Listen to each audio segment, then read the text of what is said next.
Hello everyone, and welcome back to X-Ranger. Before we begin, I thought it would be interesting if each of you could leave a comment indicating which part of the world you're joining us from. Also, don't forget to like and subscribe if you're enjoying the episodes. Now let's get comfortable, relax, and start our program. I swung the back door of our truck closed, leaning for a moment against the cool metal. The air tasted different out here, earthy and sweet with spring, real air compared to the processed stuff in our apartment.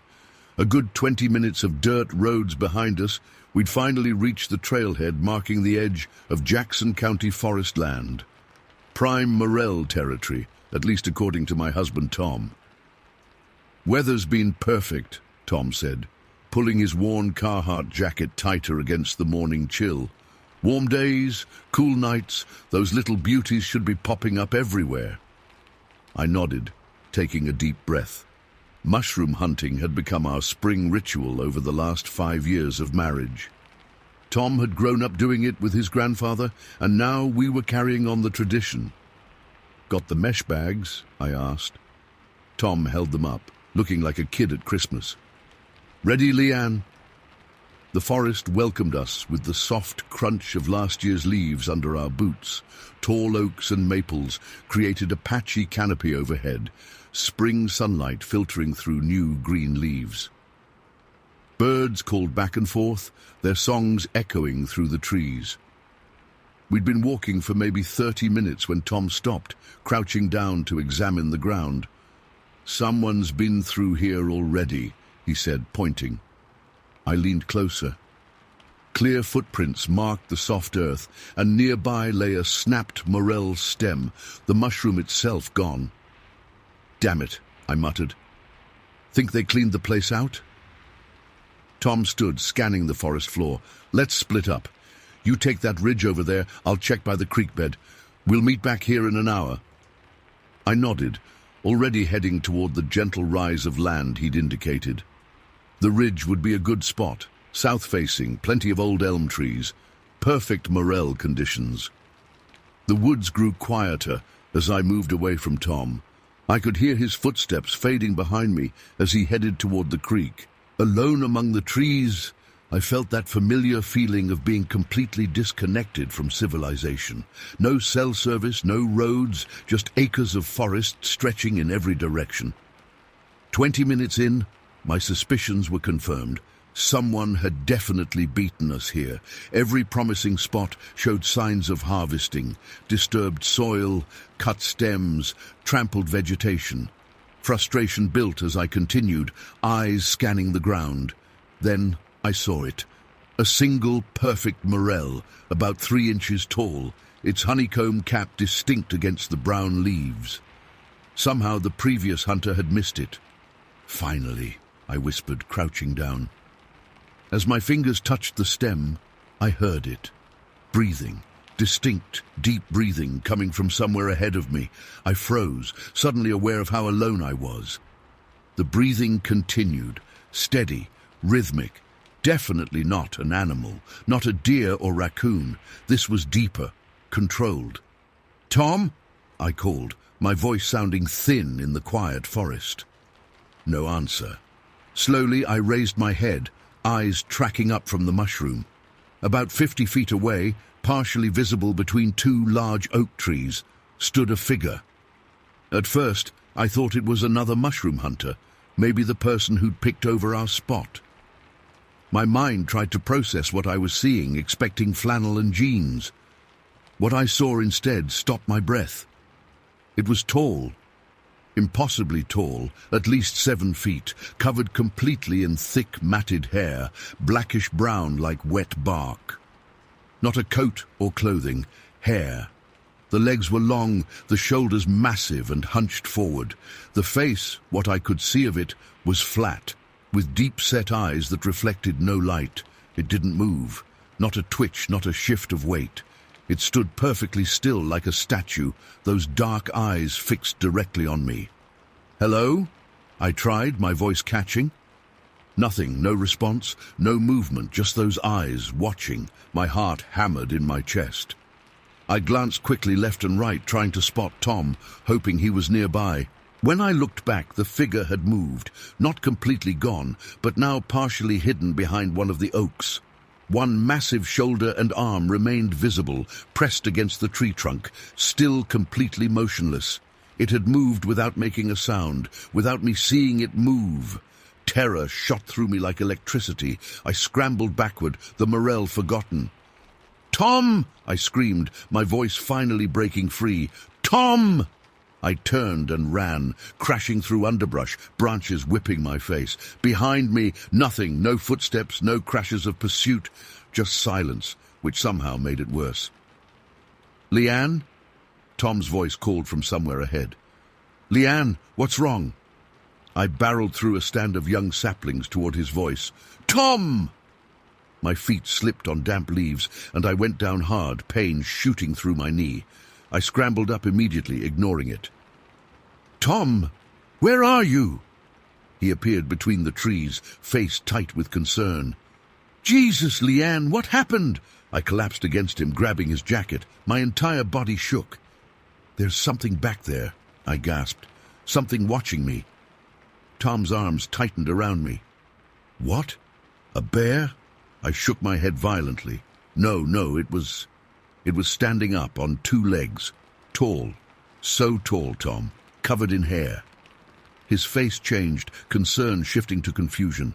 A person? Some kind of prank? "It wasn't human," I said, the words feeling strange in my mouth. It had hair all over, like fur, dark, and its face. Tom looked over my shoulder into the trees.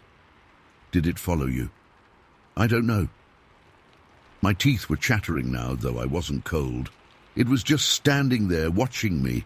Then it moved behind a tree, but I didn't see it move. It was just different. Tom's eyes narrowed. He reached into his pocket and pulled out his hunting knife. "Stay here," he said. I grabbed his arm. "No, don't go back there. I just want to see Tom, please." My fingers dug into his sleeve. "We need to go. Now." He hesitated, then nodded. Okay, let's head back to the truck." We moved quickly through the woods, Tom leading the way, but constantly looking back, scanning the trees around us. After a few minutes of walking, he slowed. "Leanne," he said quietly, "did you hear anything before you saw whatever it was?" I thought back. "Just breathing. Why?" Tom's face was pale. "Because I've been hearing something all morning, following me." My stomach dropped. "What?" "Footsteps," he said, "not right behind me, but keeping pace. And this sound, like chattering, low, guttural, like someone talking to themselves, but not words." We stood in silence for a moment, both of us listening intently. The forest around us had gone completely quiet. No birds, no squirrels, nothing. "Let's go," Tom whispered. "Right now." We moved faster, barely trying to stay quiet. The path back seemed longer, the trees closing in around us. Every shadow potentially hid a 7-foot figure. Every rustle could be massive feet padding silently behind us. When we finally broke through the tree line and saw our truck sitting in the small clearing, I nearly cried with relief. Tom fumbled with the keys, dropping them once before getting the doors unlocked. Inside the cab, doors locked, engine running, we sat in silence for several long minutes. "What did we just see?" Tom finally asked. I stared out the window at the dark line of trees. "I don't know." "We should report it," he said. "Call the ranger station or something." I laughed, a short, hysterical sound. "And tell them what? That I saw a 7-foot hairy man-ape standing in the woods?" Tom didn't answer, just put the truck in gear and turned us around on the narrow access road. The whole drive home, we barely spoke. My hands wouldn't stop shaking. That night I couldn't sleep. Every time I closed my eyes, I saw that figure unnaturally still, watching me from between the trees. Tom tossed and turned beside me. Around 3 in the morning, I found him at the kitchen table with his laptop open. "What are you doing?" I asked, wrapping my robe tighter around me. "Research," he said. not looking up. "I've been reading reports. Sightings." I looked over his shoulder. The screen showed a website about Bigfoot research in the Midwest. Detailed accounts of sightings across Indiana, Illinois, Ohio. "Tom, come on," I said. "Bigfoot? Really?" He scrolled down to a section titled Behavioral Characteristics. I read over his shoulder. Witnesses frequently report the subject remaining completely motionless for extended periods. When observed, the subject often moves behind trees or other cover, maintaining partial visibility while minimizing exposure. Vocalizations include low, guttural chattering and wood knocking. My mouth went dry. 7 to 9 feet tall, Tom read aloud. Covered in dark brown to black hair, broad shoulders, no neck or very short neck, deep-set eyes. I sat down heavily in the chair next to him. "This is crazy." "Is it?"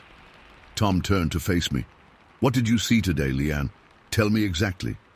I closed my eyes, the image still fresh. Tall, 7 feet at least, completely covered in dark, matted hair, standing perfectly still, just watching me. Then when I looked away and back, it had moved partly behind a tree. But I didn't see it move. Tom nodded.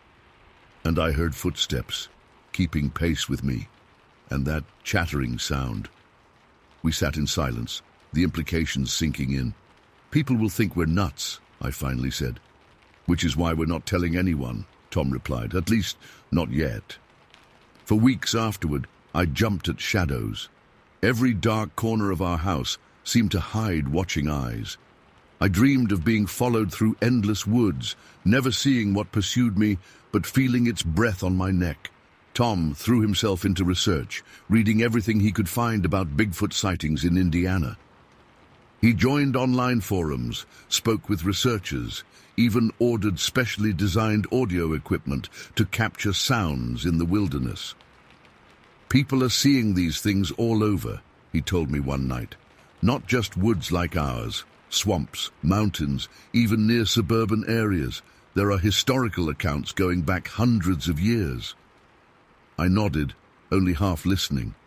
Part of me wanted to forget the whole thing, pretend it never happened. Another part couldn't stop thinking about what was out there, watching from the trees. 6 months later, Tom convinced me to go back. Not to the same spot, I refused that outright, but to another section of forest closer to town, well traveled by hikers. "We need to face it," he said, "otherwise it'll haunt us forever." So we went in broad daylight, sticking to marked trails. Tom carried his new audio recorder and a high-quality camera. I carried pepper spray, which was ridiculous. What good would it do against something that size? But it made me feel better. We didn't see anything that day, or the next time we went, or the time after that. But sometimes, in certain sections of the woods, where the trees grew thicker and the trails narrowed, I'd feel it again, that sensation of being watched. Sometimes Tom's recorder would pick up strange sounds just at the edge of its range, wood knocks, or low rumbles that weren't quite animal, weren't quite human. We never told anyone about what happened. Who would believe us? But our experience changed us, changed how we see the woods, changed how we understand the world around us. Now, 2 years later, we still go mushroom hunting every spring. We still hike the trails around Jackson County, but we never venture far from established paths. We never split up, and we always watch the trees, because something is out there in the woods, something that watches and waits, something that breathes in the shadows, something that moves when you look away. And sometimes, when I'm lying awake at night and the wind rustles through the trees outside our bedroom window, I swear I can hear it. That low, guttural chattering, like someone talking to themselves. But not words. Never words. Story 2. My hand shakes as I write this account. I need to get it down while the details are still fresh. It's been 3 days since it happened, and sleep hasn't come easy since. The date was July 15th, 1994. My name is Marcus Fletcher. I'm a merit badge counselor at Bear Scout Camp in Summit County, Utah. I'm 19, studying wildlife biology at the University of Utah. My friends Ryan Pearson and Cody Wilkins are also counselors here. Ryan's 20, teaches the swimming merit badge, while Cody, 18, handles first aid instruction. We've been at camp for 6 weeks now, and this was supposed to be a routine summer job. It started like any other night. After the scouts were in their tents and our duties were done, we decided to take a short hike. The full moon made the trails bright enough to navigate without flashlights, which we brought anyway. The camp sits in a valley surrounded by dense forest, with several trails branching out into the wilderness. We chose the eastern path that follows Beaver Creek before looping back to camp. "Should be back in an hour," Cody said, checking his watch. It was 9:30 p.m. The air felt cool but pleasant. I walked point, with Ryan behind me and Cody taking up the rear. We talked about normal stuff, complaining about difficult scouts, planning weekend trips to Salt Lake City when we got time off. Nothing prepared us for what happened next. At approximately 10 p.m., we reached the portion of the trail that runs alongside Beaver Creek. The moonlight reflected off the water, creating enough visibility to see about 60 feet ahead. That's when I spotted it. Across the stream, a large figure moved between two stands of lodgepole pines.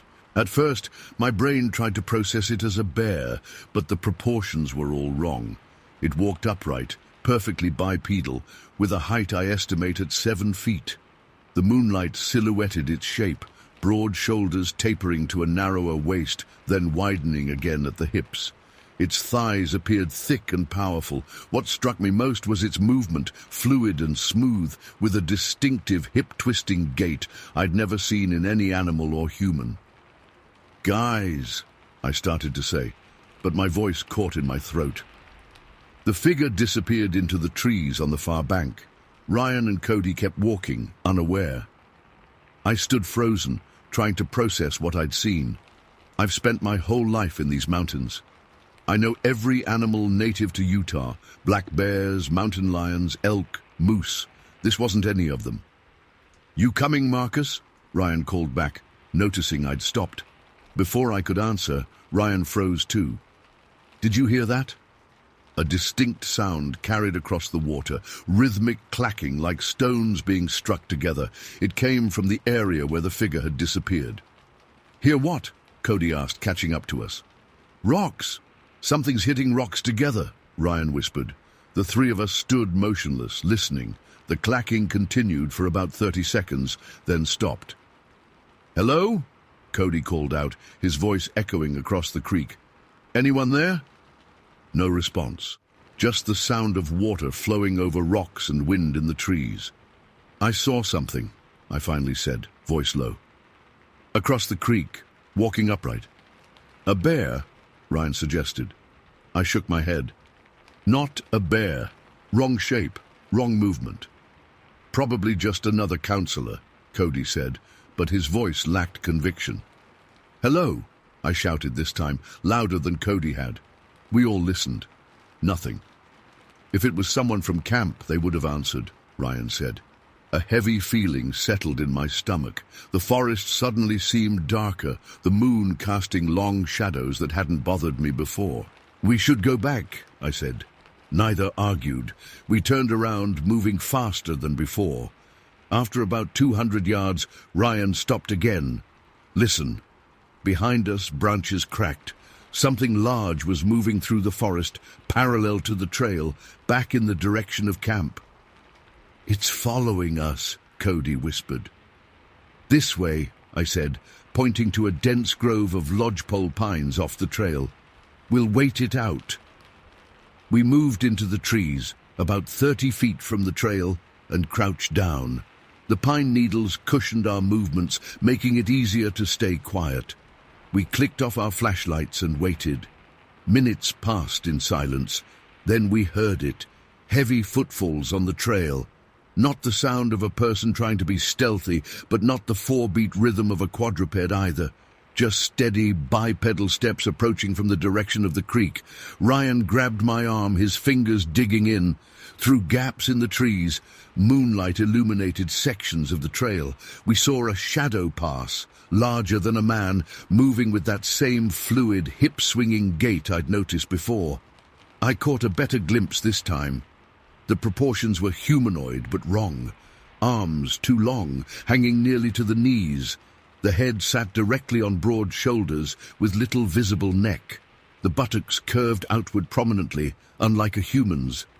The entire body appeared covered in something dark, hair or fur, impossible to tell in the moonlight. It passed our hiding spot without stopping, continuing down the trail toward camp. "What the fuck was that?" Cody breathed, once it was gone. "I don't know," I said honestly. My wildlife biology classes hadn't prepared me for this. "Bigfoot," Ryan said flatly. "That was goddamn Bigfoot." Under normal circumstances, I'd have laughed at him. Utah has Bigfoot stories like anywhere else, but I'd always dismissed them as campfire tales. Now, crouched in the dark, I couldn't dismiss what I'd seen with my own eyes. "We need to wait," I said. "Make sure it's gone." We stayed hidden in that pine grove for 3 hours. No one spoke above a whisper. Every snapping twig in the forest made us flinch. My watch read 1 a.m. when I finally suggested we try for camp. "If we're doing this, we need weapons," Ryan said. We found sturdy branches 4 to 5 feet long. Cody pulled out his pocket knife. Small, but better than nothing. "Stay together," I instructed. "If we see it, make noise. Look big, like with a bear." "This ain't no fucking bear," Ryan muttered, but nodded agreement. We moved back to the trail, sticks gripped tight. The walk back to camp took 20 minutes, twice as long as it should have. We stopped constantly, listening, but we encountered nothing else. The camp looked normal when we arrived, rows of tents with sleeping scouts, the main lodge dark except for security lights. We hurried to our cabin, locked the door, and finally breathed. "We tell no one," Cody said immediately. "They'll think we're crazy." Ryan nodded. "Or that we were trying to scare the scouts." I sat on my bunk, replaying the sighting in my mind. I've never seen anything move like that. The way it swung its hips when it walked. "Did you smell anything?" Ryan asked. "Bigfoot's supposed to smell bad." I shook my head. We were upwind. We talked until dawn, comparing details of what we'd seen. Sleep was impossible. When morning came, I suggested we return to the creek to look for tracks. After breakfast, we told the camp director we were hiking to check trail conditions after the night's rain. It had started raining around 3 a.m., I realized. Convenient timing to wash away evidence. The trail looked different in daylight, less threatening. We reached the spot where I'd first seen the figure cross the stream. The far bank showed no obvious tracks, just mud and rainwater. "Let's cross," I suggested. We waded through the shallow creek. On the other side, I searched methodically for any sign. After 20 minutes, Ryan called us over to a muddy patch, partly protected by an overhanging rock. "Look at this," he said, pointing. In the mud was a single partial impression, much larger than a human foot, with what appeared to be 5 toes. The impression was about 16 inches long, though the heel wasn't clearly defined. "Could be anything," Cody said, but his voice wavered. "Could have been there for days." I knew better. The rain would have washed it away if it had been there yesterday. This track was fresh, made after the rain stopped early this morning. "Let's keep looking," I said. We spent another hour searching, but found nothing conclusive. Just broken branches too high up for a person to reach, and a few areas where the undergrowth was crushed in a path leading away from the creek. We returned to camp for afternoon merit badge sessions.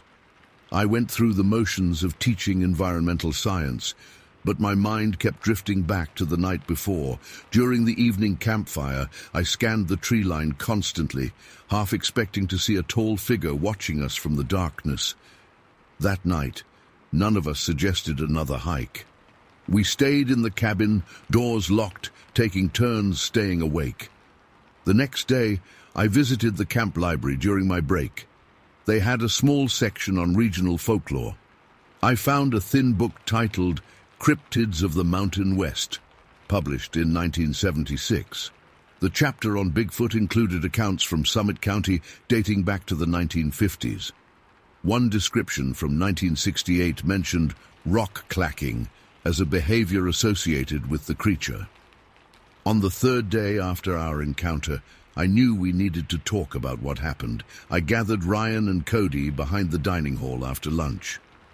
"We need to decide what we're doing with this information," I said. "Nothing," Cody replied immediately. "We say nothing." Ryan looked torn. "What if it comes into camp? What if it hurts someone?" "It had the chance to hurt us," I pointed out. "It followed us on the trail. It knew where we were hiding. It chose not to engage." "This time," Cody said. "We debated for an hour.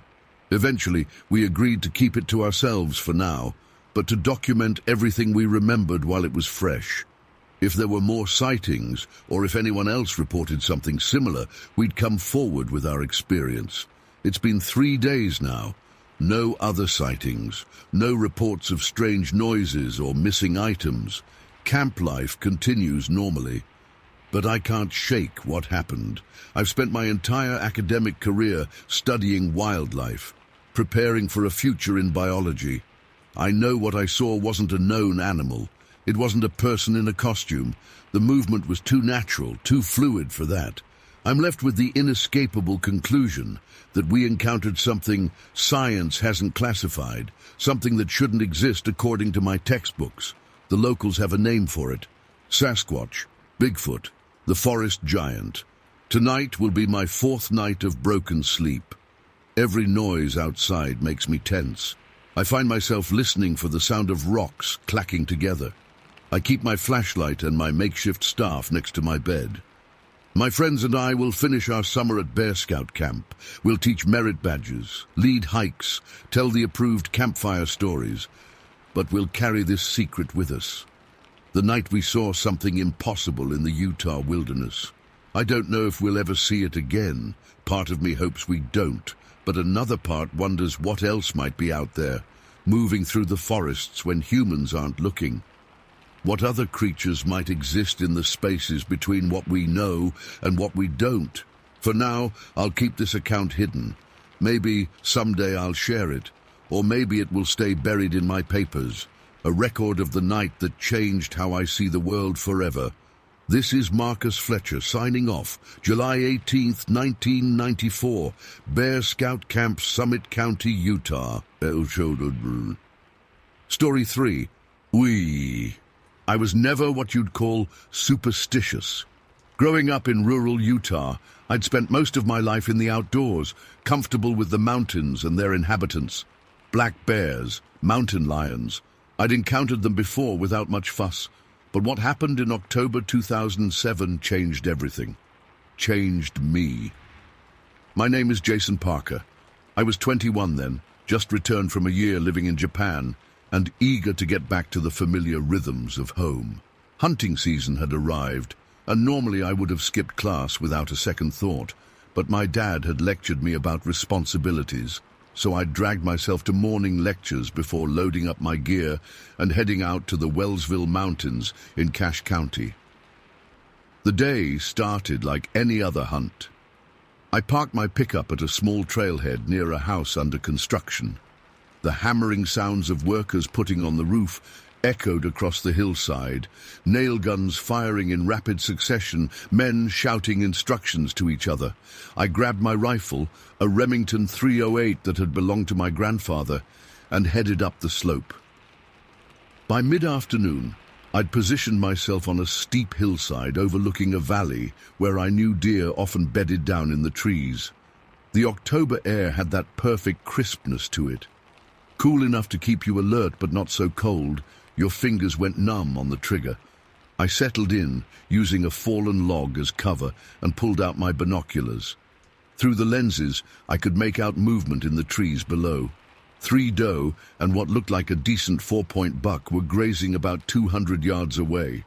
I watched them, trying to decide if I should take a shot or wait for something better. The buck hadn't noticed me yet. I had time. That's when I heard it. A loud crash from the trees near the construction site.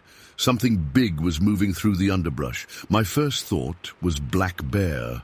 We get them in these mountains, and they're usually more annoying than dangerous if you know how to handle yourself. I swung my binoculars toward the sound. At first glance, I caught only a glimpse of dark fur moving through the trees. Definitely looked like a bear. But something felt off from the first moment. The movement wasn't right. Bears have this distinctive bouncing gait when they run, a rolling motion that's unmistakable once you've seen it. This thing didn't move like that at all. It wasn't down on all fours. I focused my binoculars more carefully, my heart suddenly beating faster. The creature burst from a thicket into a small clearing, and what I saw froze the blood in my veins. It was running upright, on two legs. And fast. Jesus, it was moving fast, faster than any human could run through rough terrain. The thing stood at least 7 feet tall, maybe taller. Dark hair covered its body, but not like a bear's fur, more patchy, revealing skin underneath in places. And that's what really got me. I could see muscle definition, actual biceps, triceps, defined abs, like some kind of bodybuilder, but massive and covered in dark hair. It charged straight up the hill through a stretch of oak brush that stood about 10 feet tall. Brush so thick that I would need tools to hack through it. This creature just plowed through like it was nothing, using its powerful arms to protect its face as it bulldozed forward. The strength required to do that. It was like watching a 300-pound linebacker smash through defensive lines, except this was going uphill through dense vegetation. I'd never seen anything move with such raw power combined with that kind of agility. It covered ground in seconds that would take me minutes to navigate, and it was coming in my general direction. My hands started shaking. I'd faced bears before, had a mountain lion stalk me once when I was 16. But the fear that gripped me now was something entirely different, primal, overwhelming. This was wrong. Whatever I was looking at shouldn't exist. I dropped the binoculars, letting them hang from the strap around my neck. My fingers, suddenly clumsy with adrenaline, fumbled with my rifle. I managed to chamber a round, the metallic click impossibly loud in my ears. The creature's head snapped in my direction. I caught a glimpse of its face, not clearly, but enough.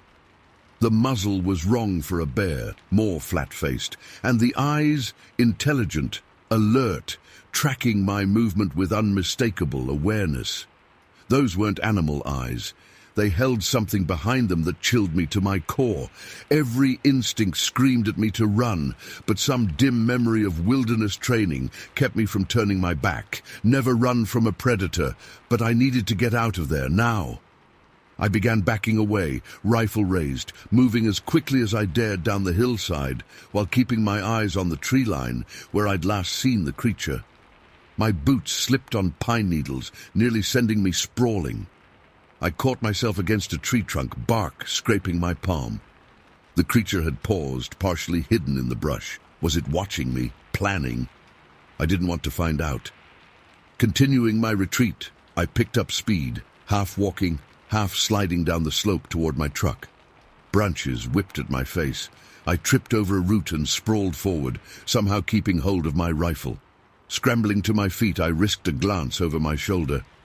Nothing visible through the trees, but I heard brush cracking somewhere to my right, moving parallel to me, cutting me off. My truck sat where I'd left it, next to that half-built house. The construction workers were still there, oblivious to what was happening in the woods. Their hammering continued, the steady rhythm of nail guns punctuating the afternoon air. I broke from the tree line at a dead sprint, not caring anymore if running triggered a chase response. The distance to my truck, maybe 50 yards of open ground, felt like miles. My lungs burned. Sweat drenched my shirt despite the cool air. Reaching the truck, I yanked open the door and threw my rifle onto the passenger seat.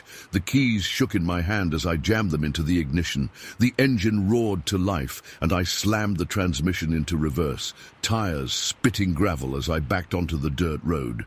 I spun the wheel, shifted to drive, and floored it.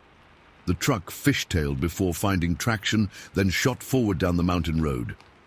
In the rearview mirror, I saw only empty space where the forest met the construction site.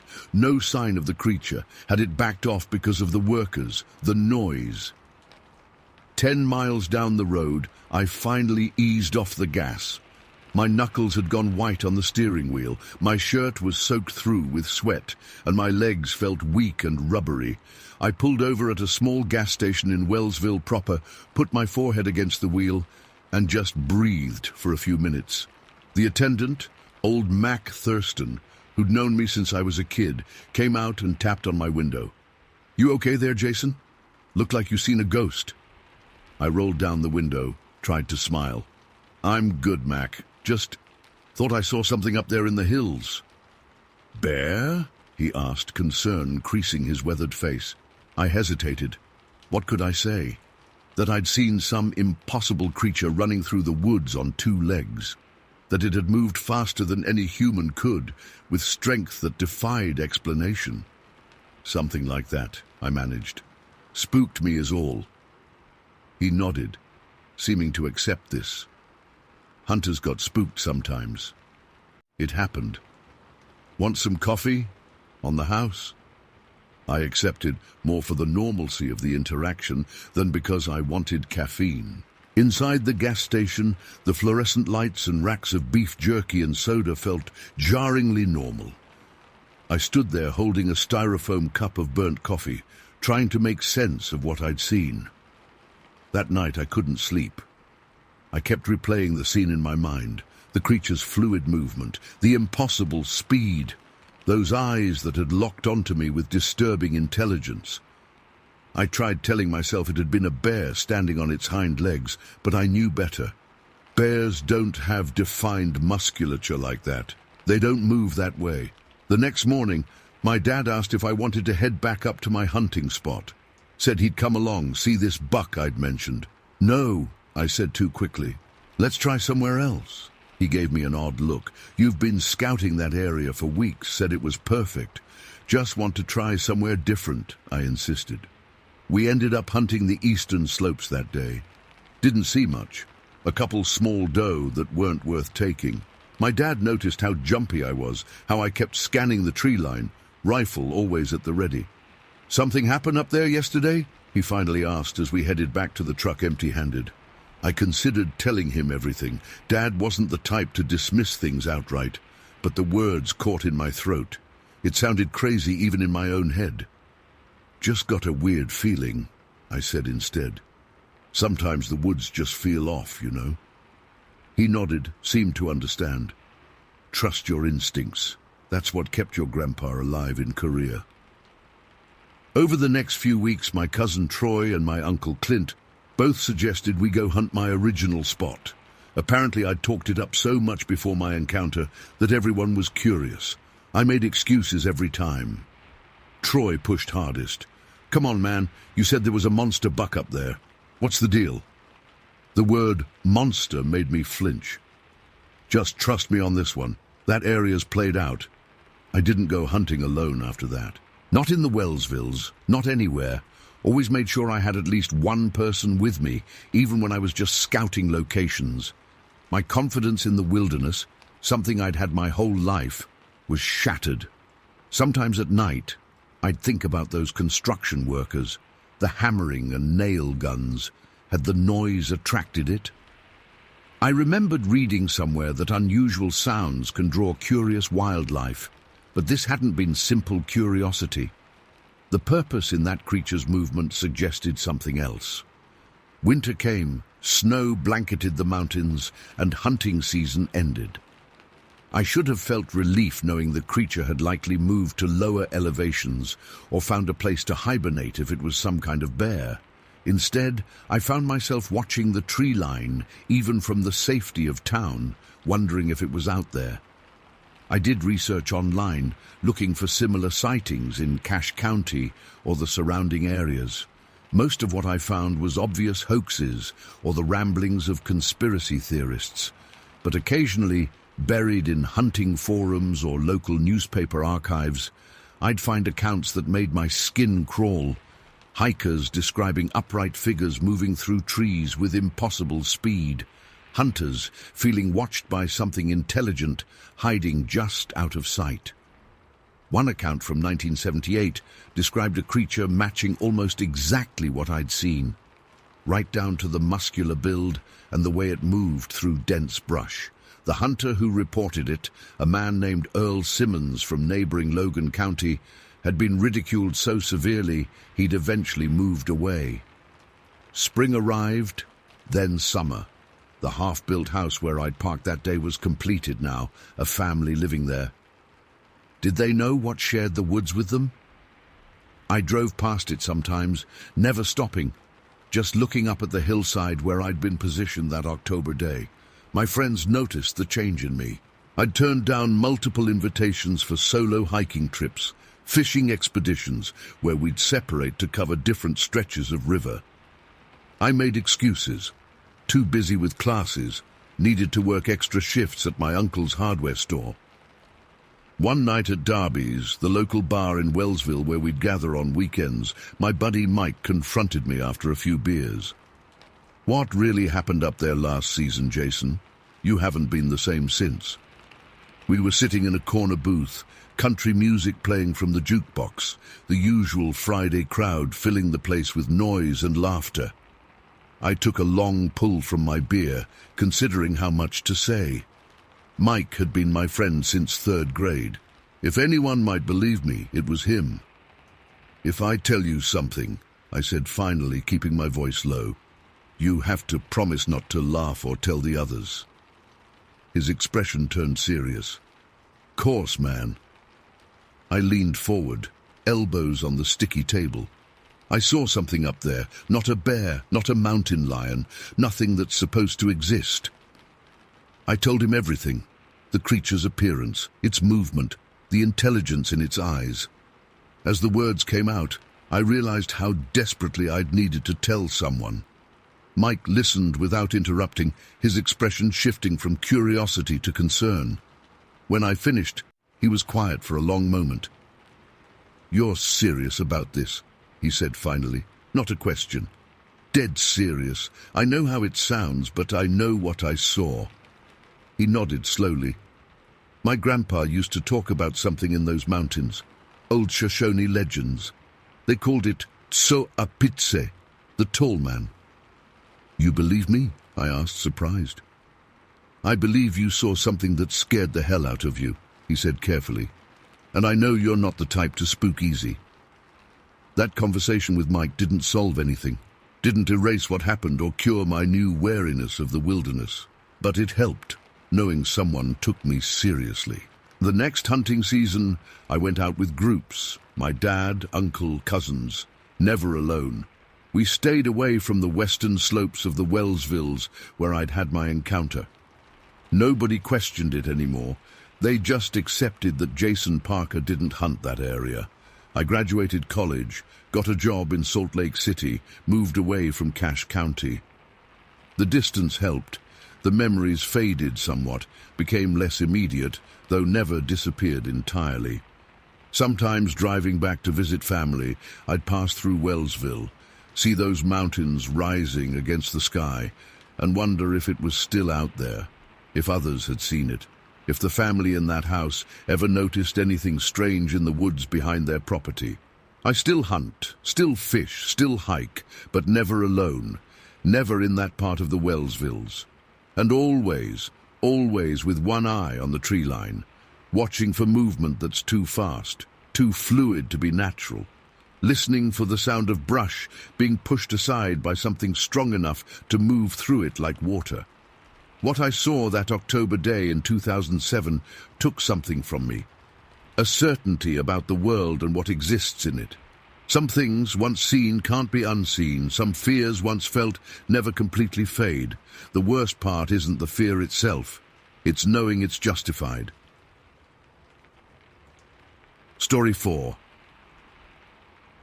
The mountain air hit different that September, crisp, clean, like God himself had scrubbed it with pine. I'd been working construction jobs most of my life, but this one, Building a cabin foundation in the mountains above Huntsville felt special. Maybe because Tyler was with me. My boy had just turned 7 that summer. His mom and I had split 2 years back, and these camping trips during his visits were our thing now.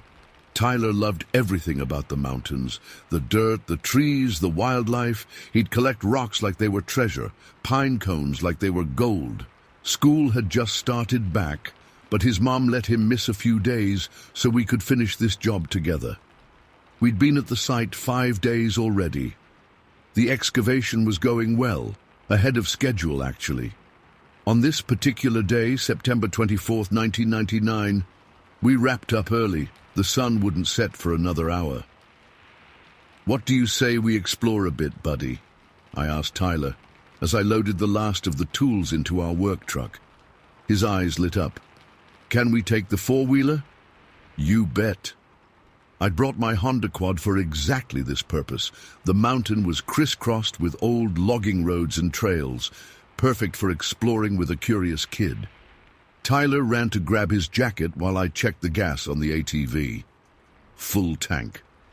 I strapped on my work boots tighter and grabbed 2 water bottles from our cooler. The temperature would drop fast once the sun dipped behind the ridge. "Got your gloves?" I called to Tyler. He held them up, already pulling them over his small hands. I helped him with his helmet, adjusting the strap under his chin.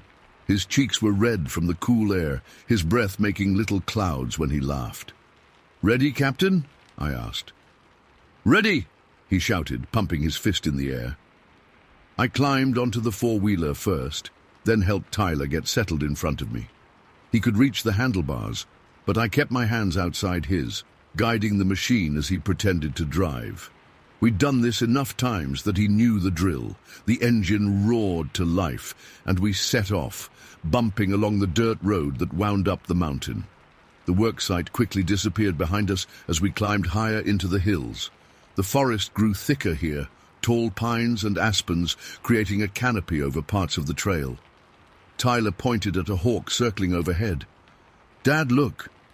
"Good eye, bud," I said, throttling down so we could watch it glide against the darkening blue sky. We kept going, the 4-wheeler easily handling the terrain.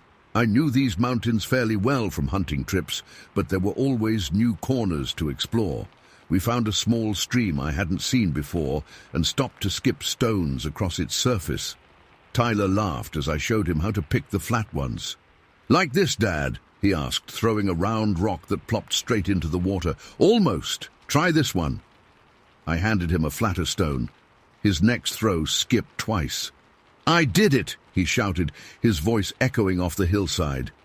We continued our journey, climbing higher still. The light was starting to fade now, the sun sinking toward the jagged mountain line to the west. Long shadows stretched across the trail. I checked my watch. 7:15 p.m. "We should start heading back soon," I told Tyler. "Just a little further?" he pleaded. I couldn't resist those eyes. "All right, just to the next clearing, then we turn around." The next clearing turned out to be an old campsite. Fire ring made of stones, a couple of logs positioned as seats. Probably hunters or hikers had used it during previous seasons. We stopped the 4-wheeler and climbed off to stretch our legs. "Dad, can we camp here tomorrow night?" Tyler asked, examining the fire pit.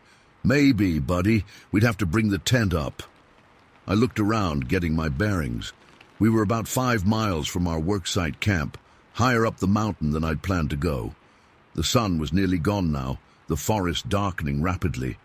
Through the trees, I could see the valley below, lights from Huntsville twinkling on like fallen stars. "Time to head back," I said firmly, helping Tyler back onto the 4-wheeler.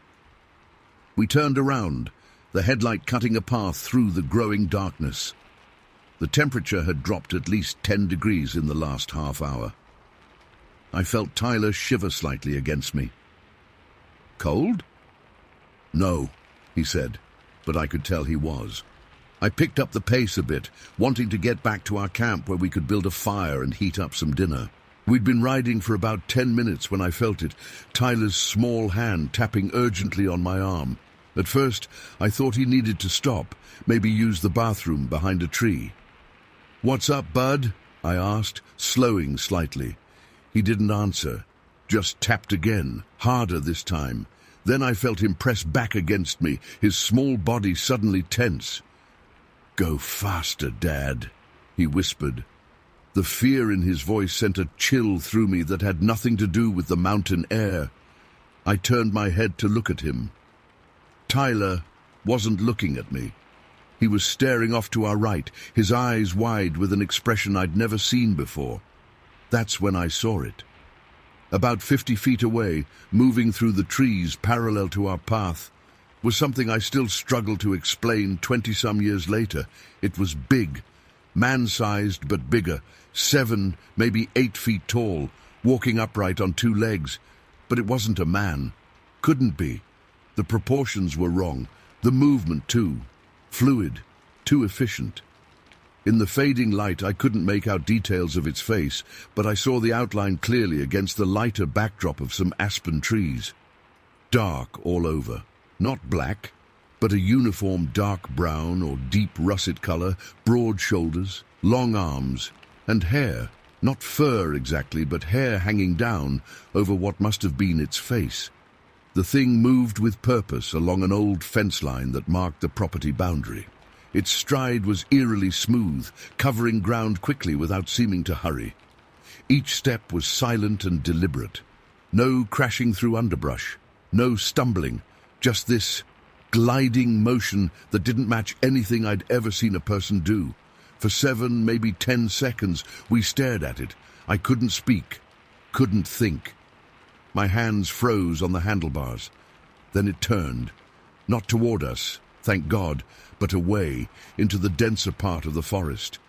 It disappeared between 2 large pines, melting into the darkness like it was made of the same stuff. Tyler's voice broke the spell. "Dad, go!"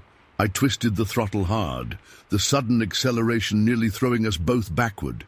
The four-wheeler jumped forward, engine roaring in the quiet forest. I hunched over Tyler, shielding him with my body as we tore down the mountain trail, taking curves faster than was safe.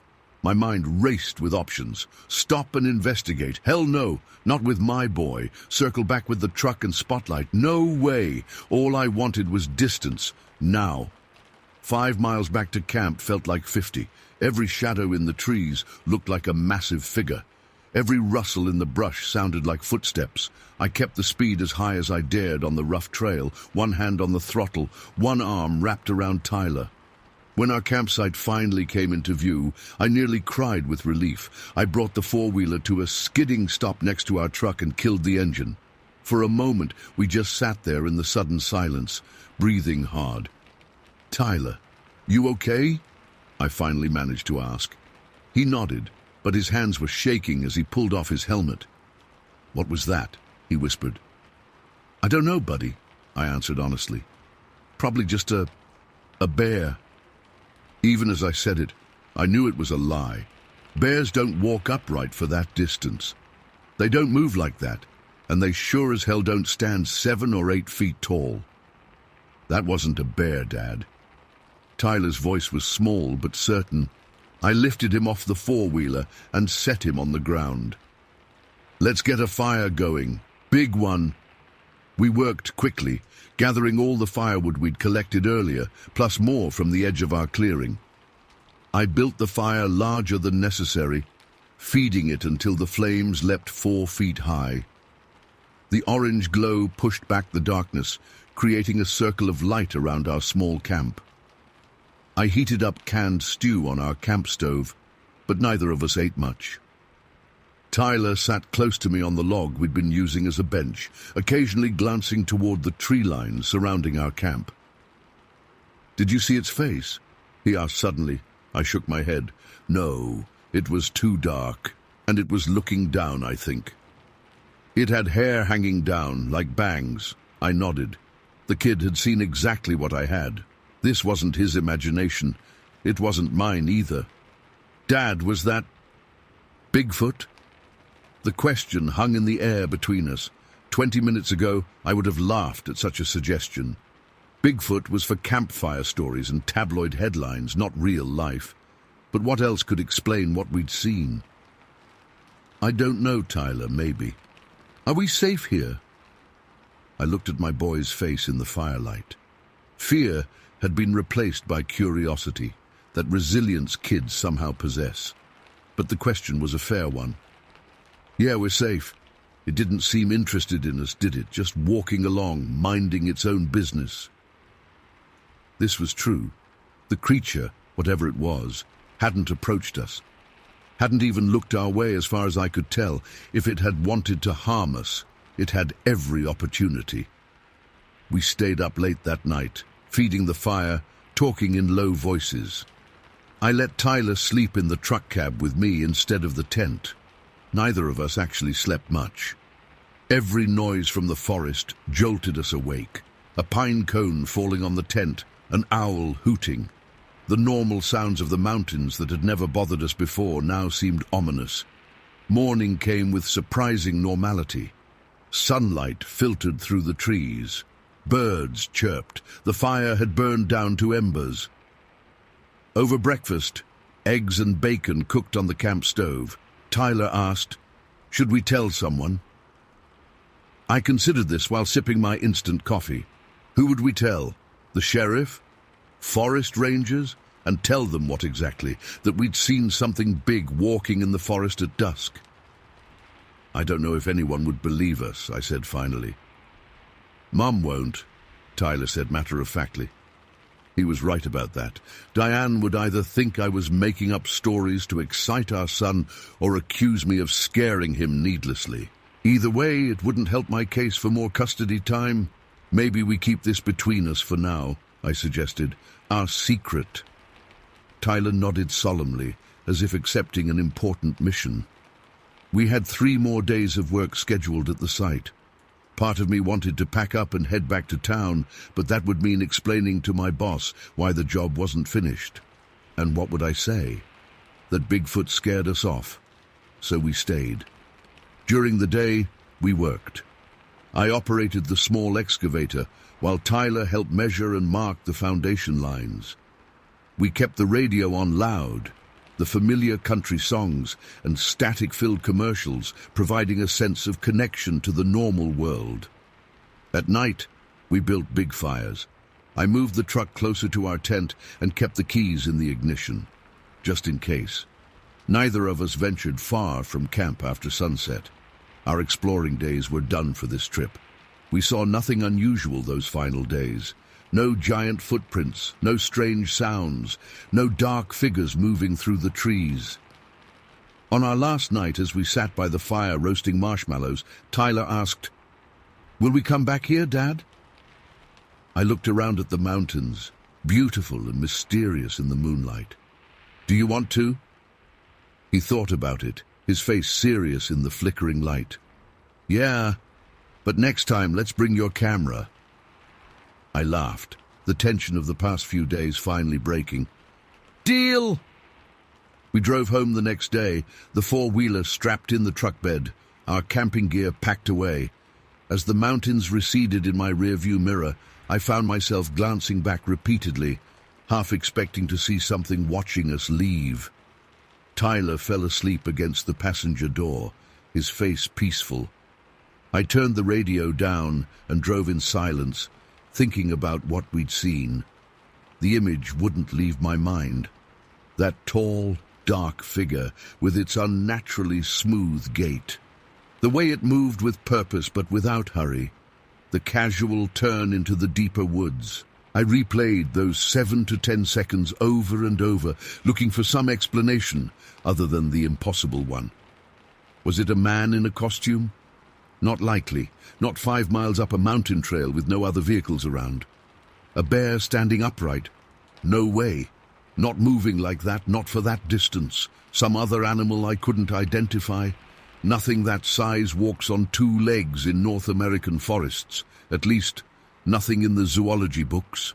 I've gone back to those mountains many times since 1999, sometimes with Tyler, sometimes alone. We've never seen anything like that again. But we always bring a camera now, always keep our eyes open as dusk approaches. People ask me sometimes if I believe in Bigfoot.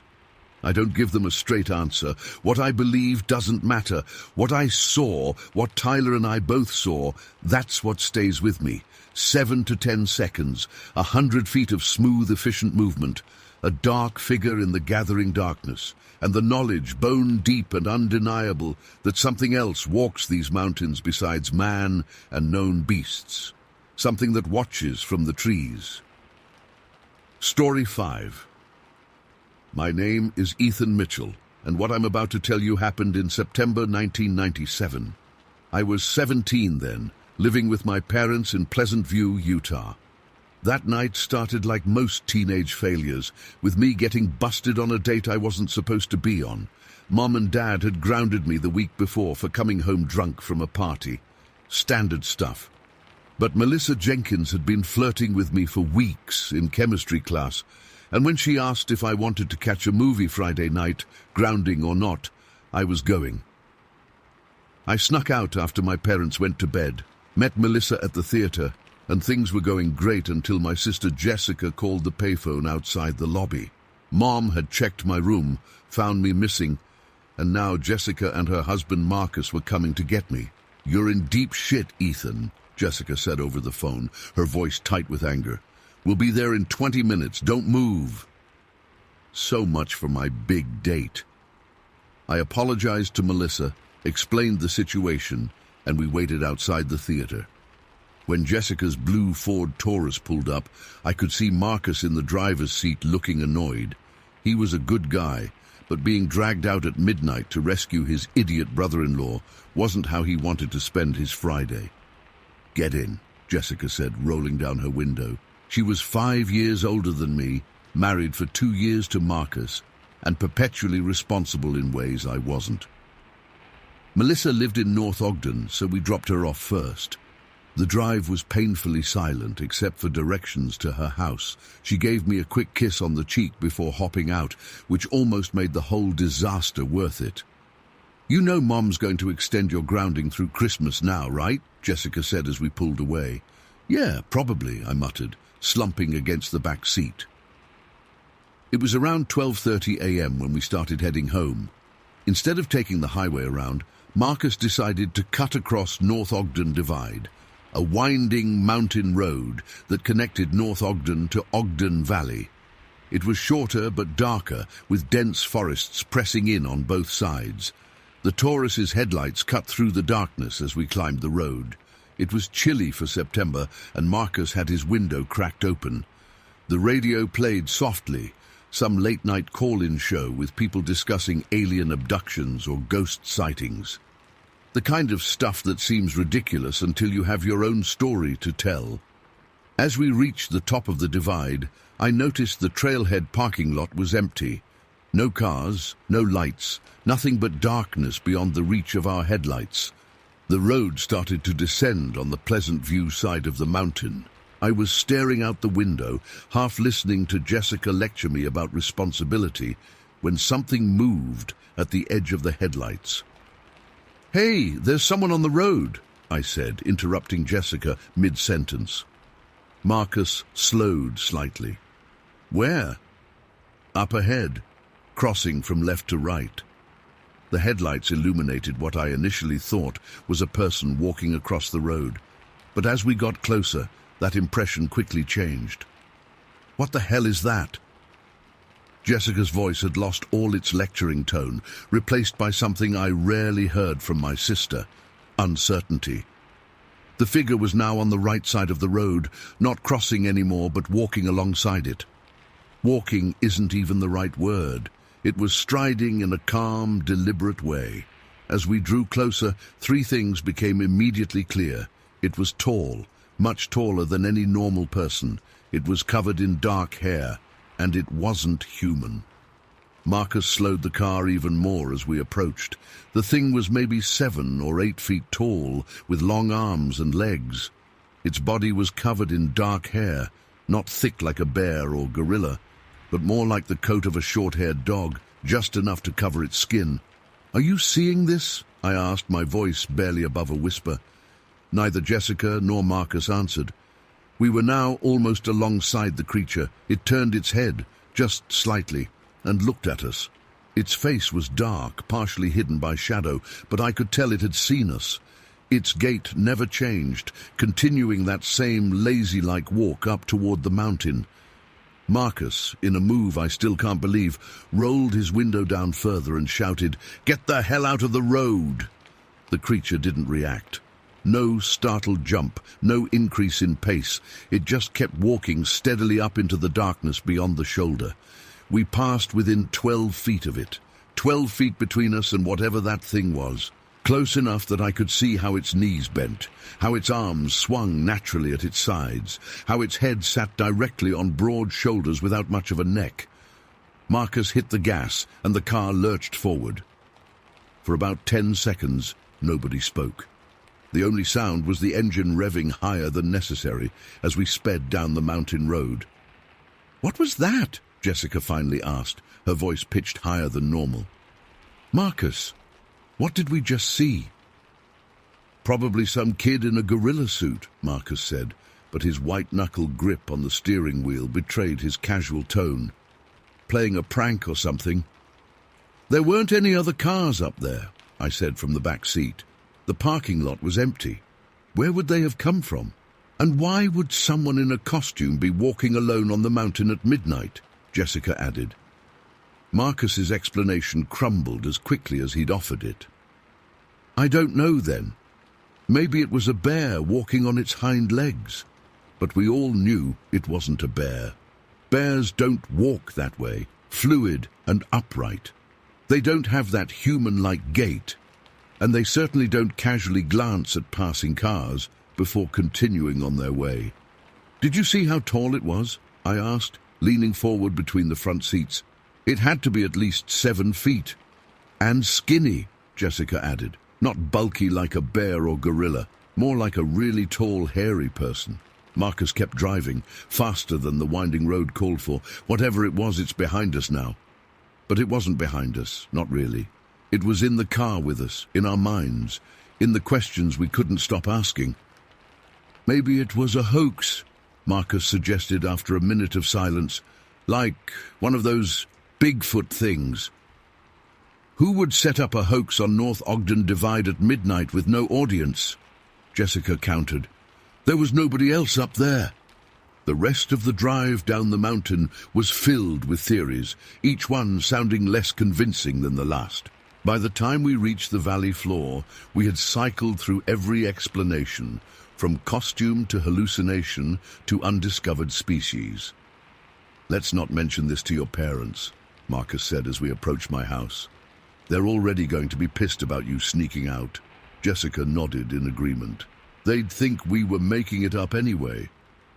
I thought about arguing, about insisting we tell someone, but who would believe us?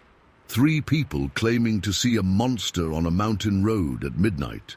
We'd sound crazy, or worse, like we were trying to distract from my punishment. When we pulled into my driveway, Mum was waiting at the door in her bathrobe, arms crossed. I got out of the car, ready to face her anger, almost grateful for the distraction from what we'd just experienced. "Thanks for picking him up," Mum said to Jessica and Marcus. "I'll deal with him now." Jessica gave me a look, part sympathy for my impending punishment, part shared secret about what we'd seen. Then they drove off, leaving me to explain why I'd snuck out. I got grounded for another month, lost TV privileges, and had to do extra chores around the house. But strangely, I didn't care. After seeing that thing on the mountain, being confined to the house didn't seem so bad. That night, I couldn't sleep. Every time I closed my eyes, I saw that tall figure walking calmly alongside the road. I kept focusing on details, the way its hair looked in our headlights, the casual turn of its head, how utterly unfazed it seemed by our presence. The next morning, I called Jessica. She and Marcus hadn't slept much either. "We drove back up there this morning," she told me, "to see if there were any tracks or evidence. And," my heart was pounding, "nothing, at least nothing obvious. The ground is pretty hard and rocky there anyway." We agreed to meet that afternoon at their apartment in Roy to talk more about what happened. Mom reluctantly allowed it. Jessica said she wanted to talk to me about making better choices, which earned me a temporary pass. When I arrived, Marcus was on their computer. "I've been researching," he said without looking up. "Turns out there have been other sightings in the Wasatch Mountains." He showed me printouts from online forums and local newspaper clippings he'd found at the library that morning. Reports dating back decades described similar encounters. Tall, hairy creatures walking upright, often seen crossing roads or at the edges of forests. "So what? We saw Bigfoot?"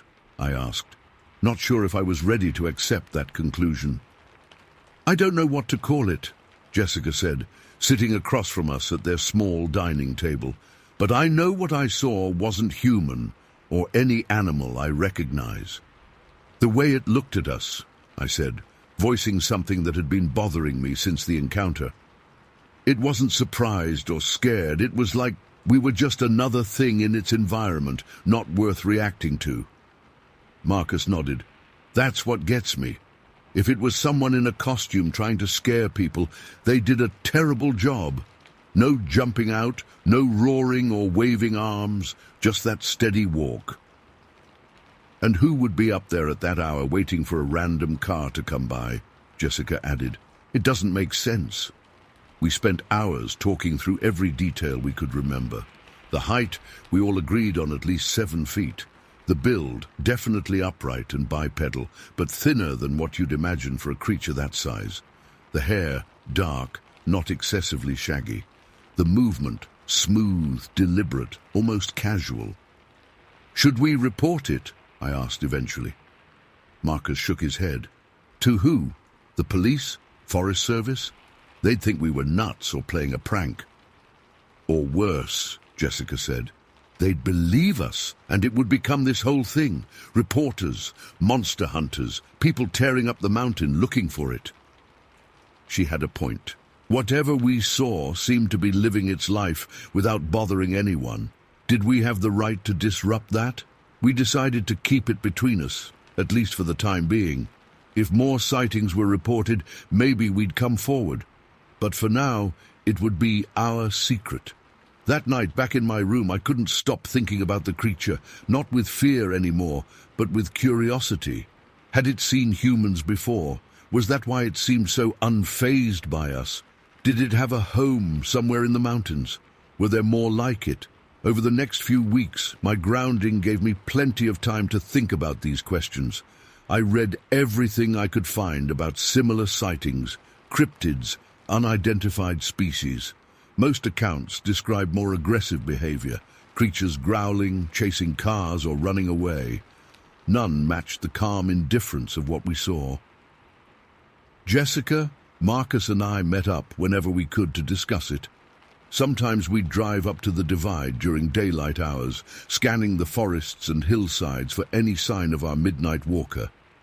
We never saw it again. As weeks turned into months, the memory remained vivid, but the urgency faded. Life went on.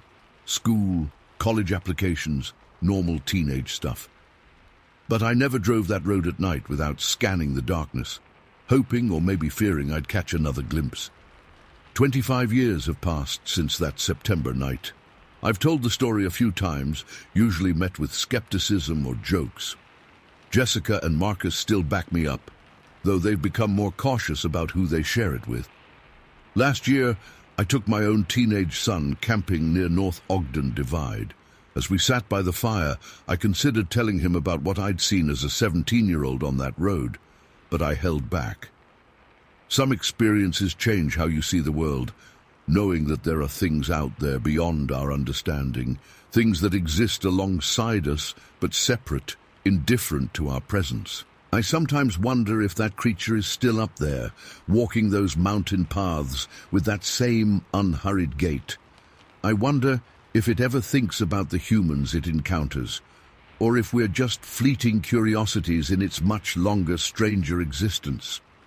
What I know for certain is this: that night in 1997 taught me that the world is bigger and more mysterious than we admit to ourselves. And sometimes those mysteries glance at us briefly before continuing on their way, unconcerned with being discovered or understood. Story 6. The television flickered grey shadows across my living room as I stretched, feeling the muscles in my back uncoil after hours of sitting motionless. Tommy had fallen asleep 2 hours earlier, his little chest rising and falling in his crib in the back bedroom. I stood up, my joints popping from sitting too long in that old armchair Frank had bought at the county auction last spring. It was Thursday, October 17th, 1968, and Frank was working the night shift at the mill again. I walked to the kitchen, my slippers shuffling across the worn linoleum floor. The tap sputtered before releasing a stream of cold water into my glass. I took a long sip, letting the chill wake me up enough to finish the late movie. That's when I felt it, a sudden heaviness in the air. The hairs on my arms stood up before my mind could register why. I turned to walk back to the living room and stopped dead. My glass slipped from my fingers and shattered on the floor, water splashing my ankles. 2 red eyes stared at me through the window behind my armchair. Not the reflection of tail lights or a trick of the television. These were eyes, round, glowing, and fixed directly on me. I couldn't move. My body felt like concrete had been poured into my veins. The porch light cast just enough illumination to show a dark mass outside the window. A head, shoulders, something big. But the eyes, those red eyes, they weren't natural. They didn't blink. They just watched. "It's not real," I whispered to myself, pressing my back against the kitchen doorframe.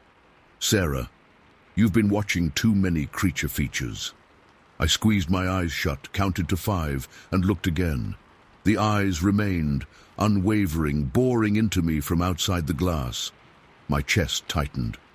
I thought of Tommy, my baby boy sleeping in his crib just down the hall. Keeping my eyes on the window, I slid along the wall toward the telephone mounted near the refrigerator. The creature didn't move, but I felt those eyes track me across the room. This wasn't a person. A person would have run when they knew they'd been seen. This thing stayed, watching, as if it was curious or hungry.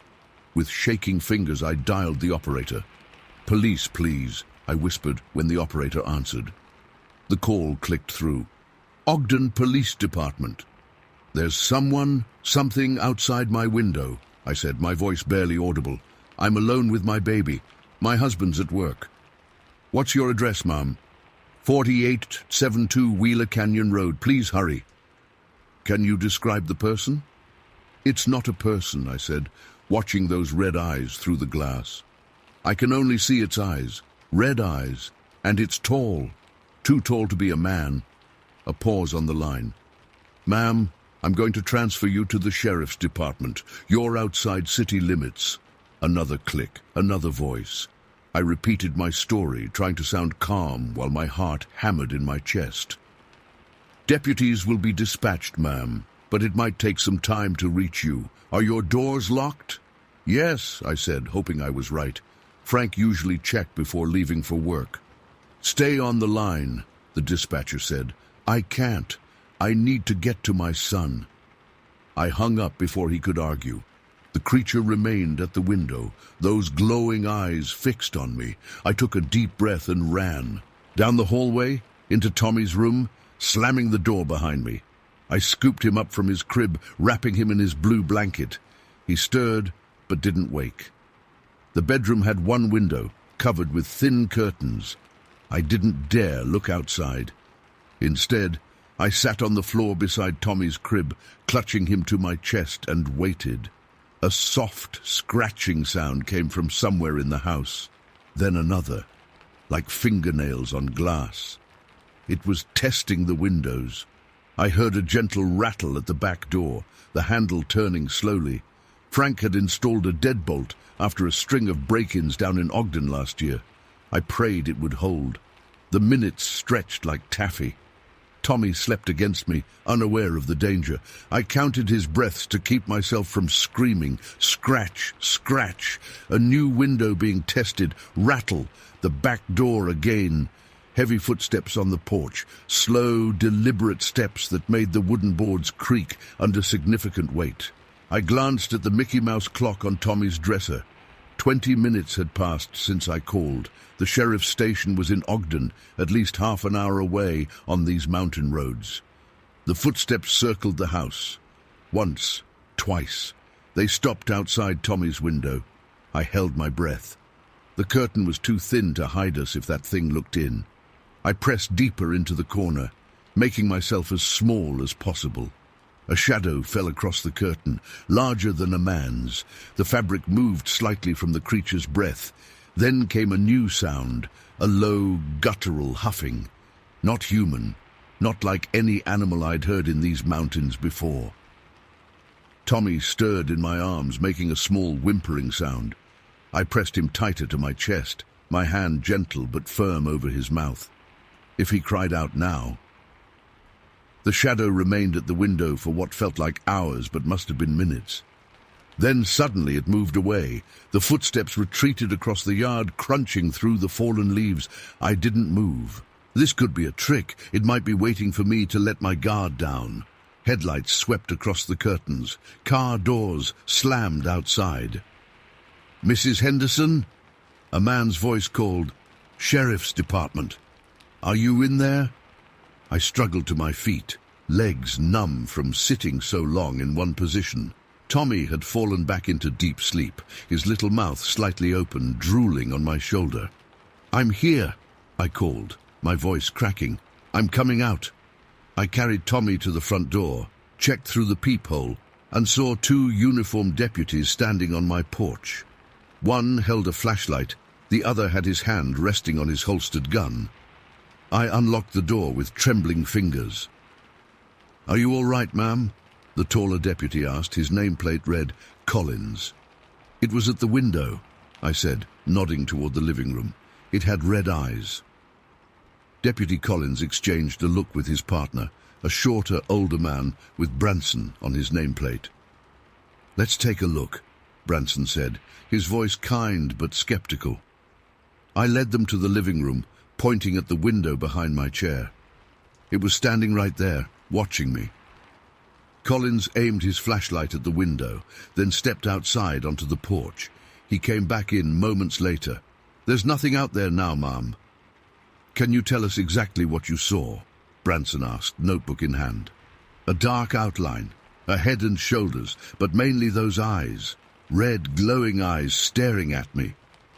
"Human-shaped?" Collins asked. "Yes, but bigger, much bigger than a normal man." Collins walked to the window and stood beside it, his head nearly touching the top of the frame. He was tall, at least 6'3". "The head was higher than mine," I said. "It had to bend to look in." Branson wrote something in his notebook. "Any idea who might want to frighten you, Mrs. Henderson? Any disputes with neighbors?" "This wasn't a person in a costume," I insisted. "The eyes, they weren't human." "We'll take a look around the property," Collins said. "You stay inside with your boy." They spent 20 minutes searching the yard, the beams of their flashlights cutting through the darkness outside my windows. I sat on the couch, Tommy still sleeping against me, too afraid to put him back in his crib. The deputies returned, removing their hats as they entered. "We didn't find any footprints," Branson said. "There are a lot of fallen leaves out there, though. Hard to track anything." "What about the windows? The back door, it was trying to get in." Collins nodded. "We checked all entry points. Everything's secure. No signs of tampering." "But I heard it," I said. "It was trying the handle, scratching at the glass." "Could have been branches in the wind," Branson suggested. "It's picking up out there." I knew what I'd heard, what I'd seen, but their faces told me they didn't believe me. "Would you like us to call your husband?" Collins asked. "Have him come home. He's working until 6 in the morning," I said. "He can't leave." Branson handed me his card. "You call us if anything else happens. We'll do an extra patrol through the canyon tonight." After they left, I double-checked every lock, then made a nest of blankets on the living room floor for Tommy and me. I kept the lights on and didn't sleep. When Frank came home at dawn, I told him everything. He laughed at first, then saw my face and stopped. "Sarah, honey, you were watching those monster movies again, weren't you? You know how they get your imagination going." "This wasn't my imagination," I said firmly. "Ask the sheriff's deputies." Frank sighed, putting his lunch pail on the counter. "Bears sometimes come down from the mountains this time of year, looking for food before hibernation. Probably just a bear." I didn't argue. What was the point? Frank hadn't seen those eyes. For weeks after, I jumped at every sound. I kept the curtains drawn tight and double-checked the locks obsessively.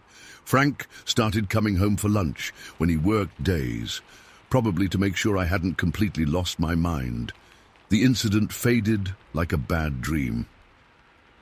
I began to wonder if Frank was right. Maybe my imagination had twisted a bear or deer into something monstrous. Then, one evening in late November, Frank was home alone, while Tommy and I visited my mother in town. When we returned, Frank was sitting at the kitchen table, a shotgun beside him, his face pale. "What happened?" I asked, setting Tommy down. "Nothing," he said too quickly. "Just thought I'd clean the gun." But later that night, after Tommy was asleep, Frank sat beside me on the couch and took my hand. "I saw something today," he said quietly. "At the front door." My skin went cold. "What was it?" "I was in the bedroom when I heard a noise, like something heavy on the porch. I thought it was you coming back early." He swallowed hard.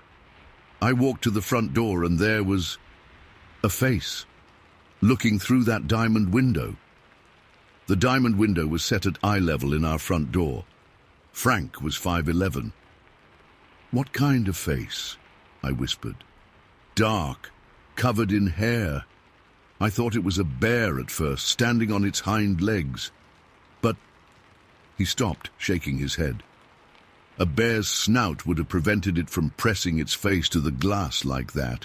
This had a flatter face, more like a—" He trailed off. "Like a what, Frank?" "Like a gorilla, I guess. But bigger. And its eyes—" He looked at me. They reflected the light from the hallway.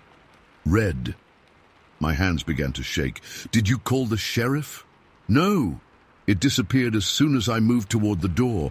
I grabbed the shotgun and went outside, but there was nothing there." He squeezed my hand. "I'm sorry I didn't believe you, Sarah." After that night, we talked about moving, but houses weren't selling in Wheeler Canyon, and Frank's job at the mill was the best work he could find.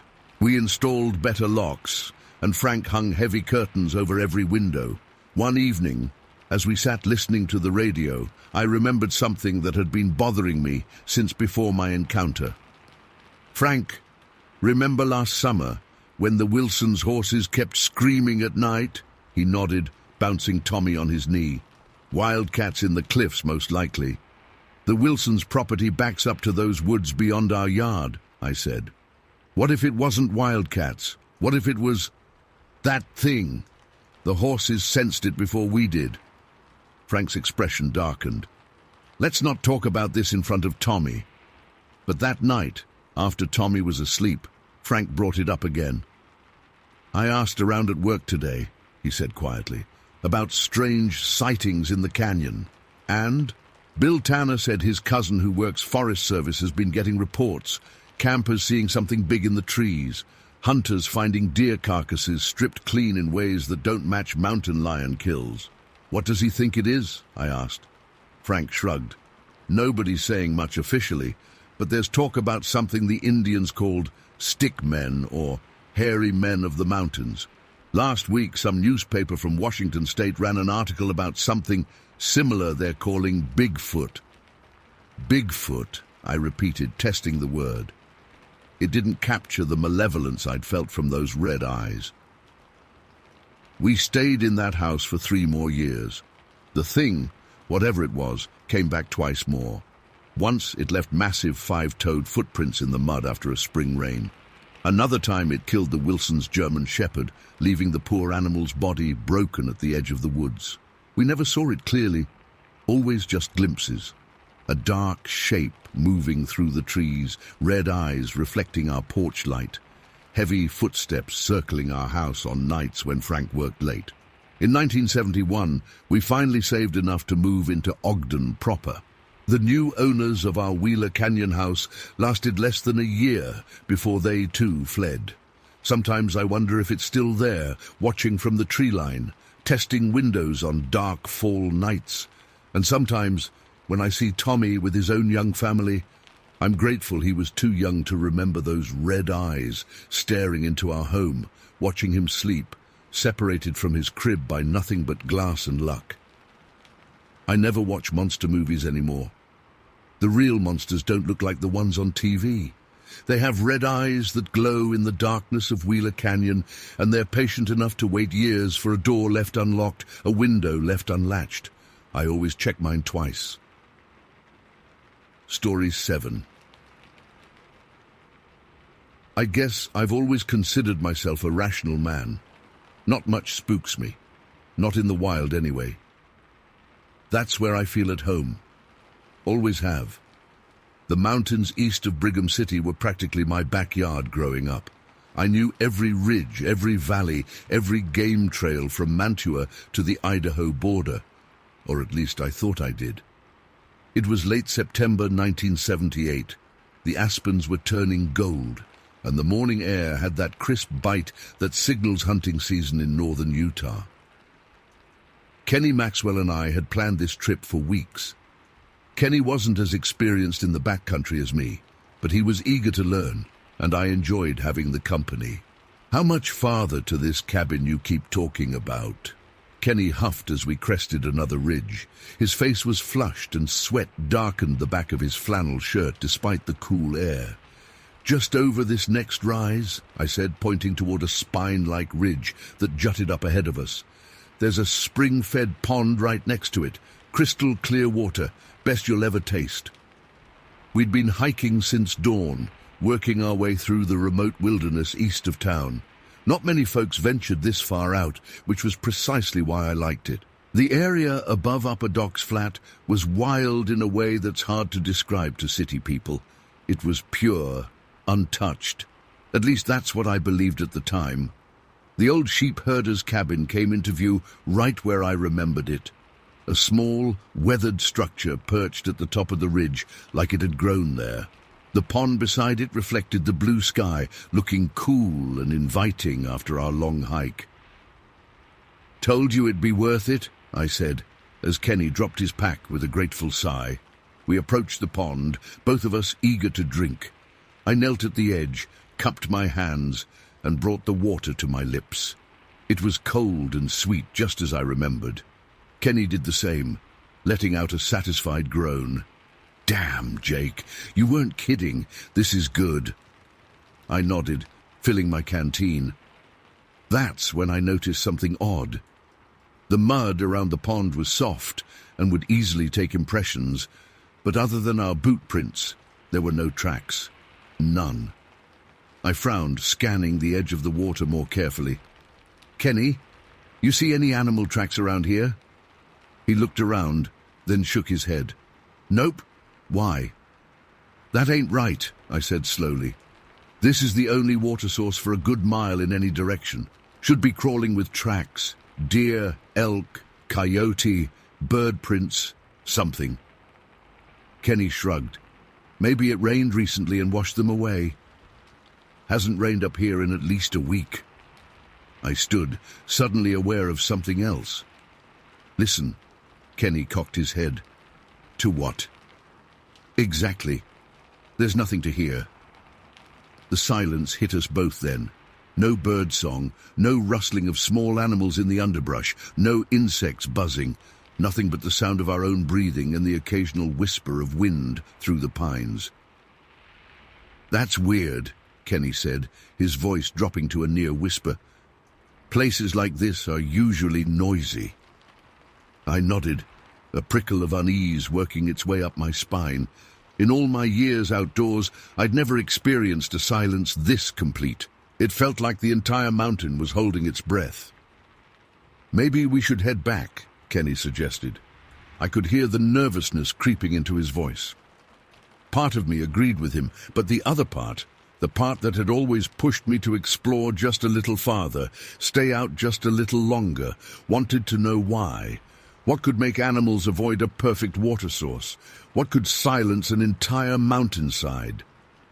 "Let's scout around a bit," I said, trying to sound casual. "We came all this way, might as well do some hunting." Kenny didn't look convinced, but he nodded. "How do you want to do this?" I surveyed the area. From our position, the ridge split into two spine-like formations with a small valley between them. "Let's work our way down and split up. You take the slope over there." I pointed to the far side. "I'll take this one. That way we can cover more ground but still keep each other in sight." "You got grouse over there," Kenny said, perking up a bit as he spotted movement in a stand of pines across the valley. "I can see 'em from here." "Want to go after them?" I asked. "Yeah, I'll head that way." Kenny's enthusiasm for the hunt temporarily overcame his unease. I reached into my pack and pulled out the disassembled shotgun I'd brought along. I quickly put it together, checked that it was in working order, and handed it to Kenny along with a handful of shells. "Remember, we stay opposite each other," I warned. "That way there's no chance of accidentally shooting each other." Kenny nodded, taking the gun. "I'll be careful." I watched as he made his way down our ridge, then across the bottom of the small valley between the two spines. The going looked rough at the bottom. A tangled patch of thorny brush about 7 or 8 feet wide blocked the easiest path. Kenny hesitated at the edge of it, then started pushing his way through, cursing as the thorns caught at his clothes and skin. I turned away, scanning my side of the ridge for any sign of game. The silence still bothered me. Even with Kenny making noise below, the rest of the mountain remained eerily quiet. A sharp cry of pain made me whip back around. Kenny had gotten snagged on a particularly nasty thorn branch that had caught his arm. I could see him trying to free himself, the shotgun awkwardly clutched in his other hand. That's when I heard it. A tremendous crash from somewhere above us, like a boulder the size of a car, had been dropped from the sky. The sound echoed across the valley, seeming to come from every direction at once. Then came another sound, rhythmic, deliberate. Thunk, thunk, thunk. My eyes shot up the far ridge, and everything inside me went cold. About 400 yards above Kenny's position, moving rapidly down the slope, was something big. At first, my brain tried to make it into a bear, or maybe an elk, but it wasn't either of those. It was upright, walking on 2 legs, moving faster than any human could on that rough terrain. I could make out dark, reddish-brown hair covering its entire body, and atop its head, this detail burned into my memory, a patch of white like a cap. It was tall, 7, maybe 8 feet, and it was coming straight for Kenny. "Kenny!" I screamed, my voice tearing from my throat. "Kenny! Run! Get out of there!" Kenny couldn't hear me at first. He was still struggling with the thorns, unaware of what was bearing down on him. "Kenny!" I screamed again, waving my arms frantically. "Look up! Run!" This time he heard me. His head snapped up, his eyes finding mine first, confused. Then he followed my pointing finger and saw it. Even from my position, I could see the color drain from his face. He froze for maybe half a second, then exploded into panicked motion, trying to fight his way back through the thorny brush the way he had come. The creature was moving faster now, that same rhythmic thunk, thunk, thunk, marking its progress as it bounded down the slope with unnatural speed and agility. Kenny was fully panicking now, thrashing through the thorns, tearing his clothes and skin in his desperation to escape. In his frenzy, the shotgun discharged with a deafening boom, the shot harmlessly peppering a nearby tree. The unexpected gunshot had an immediate effect on the creature. It stopped dead in its tracks. For a terrible moment, it seemed to look directly at me across the valley. Then it veered sharply away from Kenny, racing laterally across the ridge before disappearing into a thick stand of trees.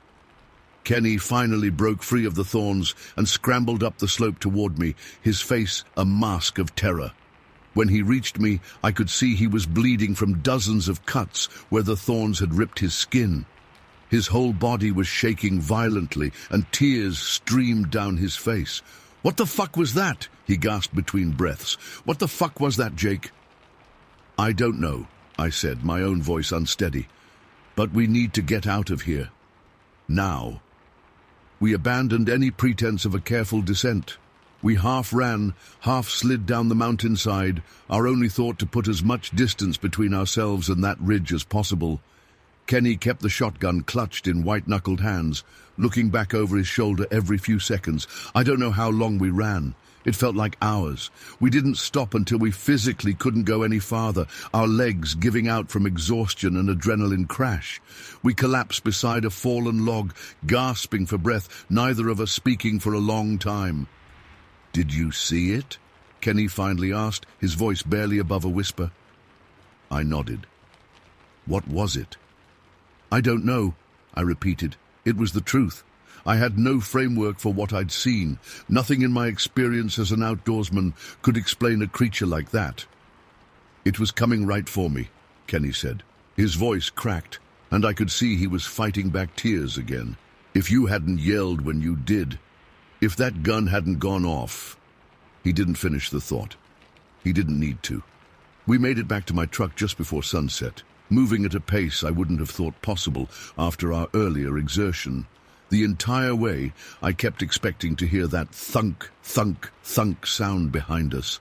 But there was nothing, just the normal sounds of the forest returning as we got farther from that ridge. The drive home was silent. Kenny stared out the window, flinching at every shadow among the trees. When I dropped him off at his house on the outskirts of Brigham City, he looked at me with hollow eyes. "We can't tell anyone," he said. It wasn't a question. "Who'd believe us?" I replied. He nodded once, then walked stiffly to his front door without looking back. For nearly 2 weeks afterward, Kenny wouldn't talk to me about what happened. Wouldn't talk to me at all, really.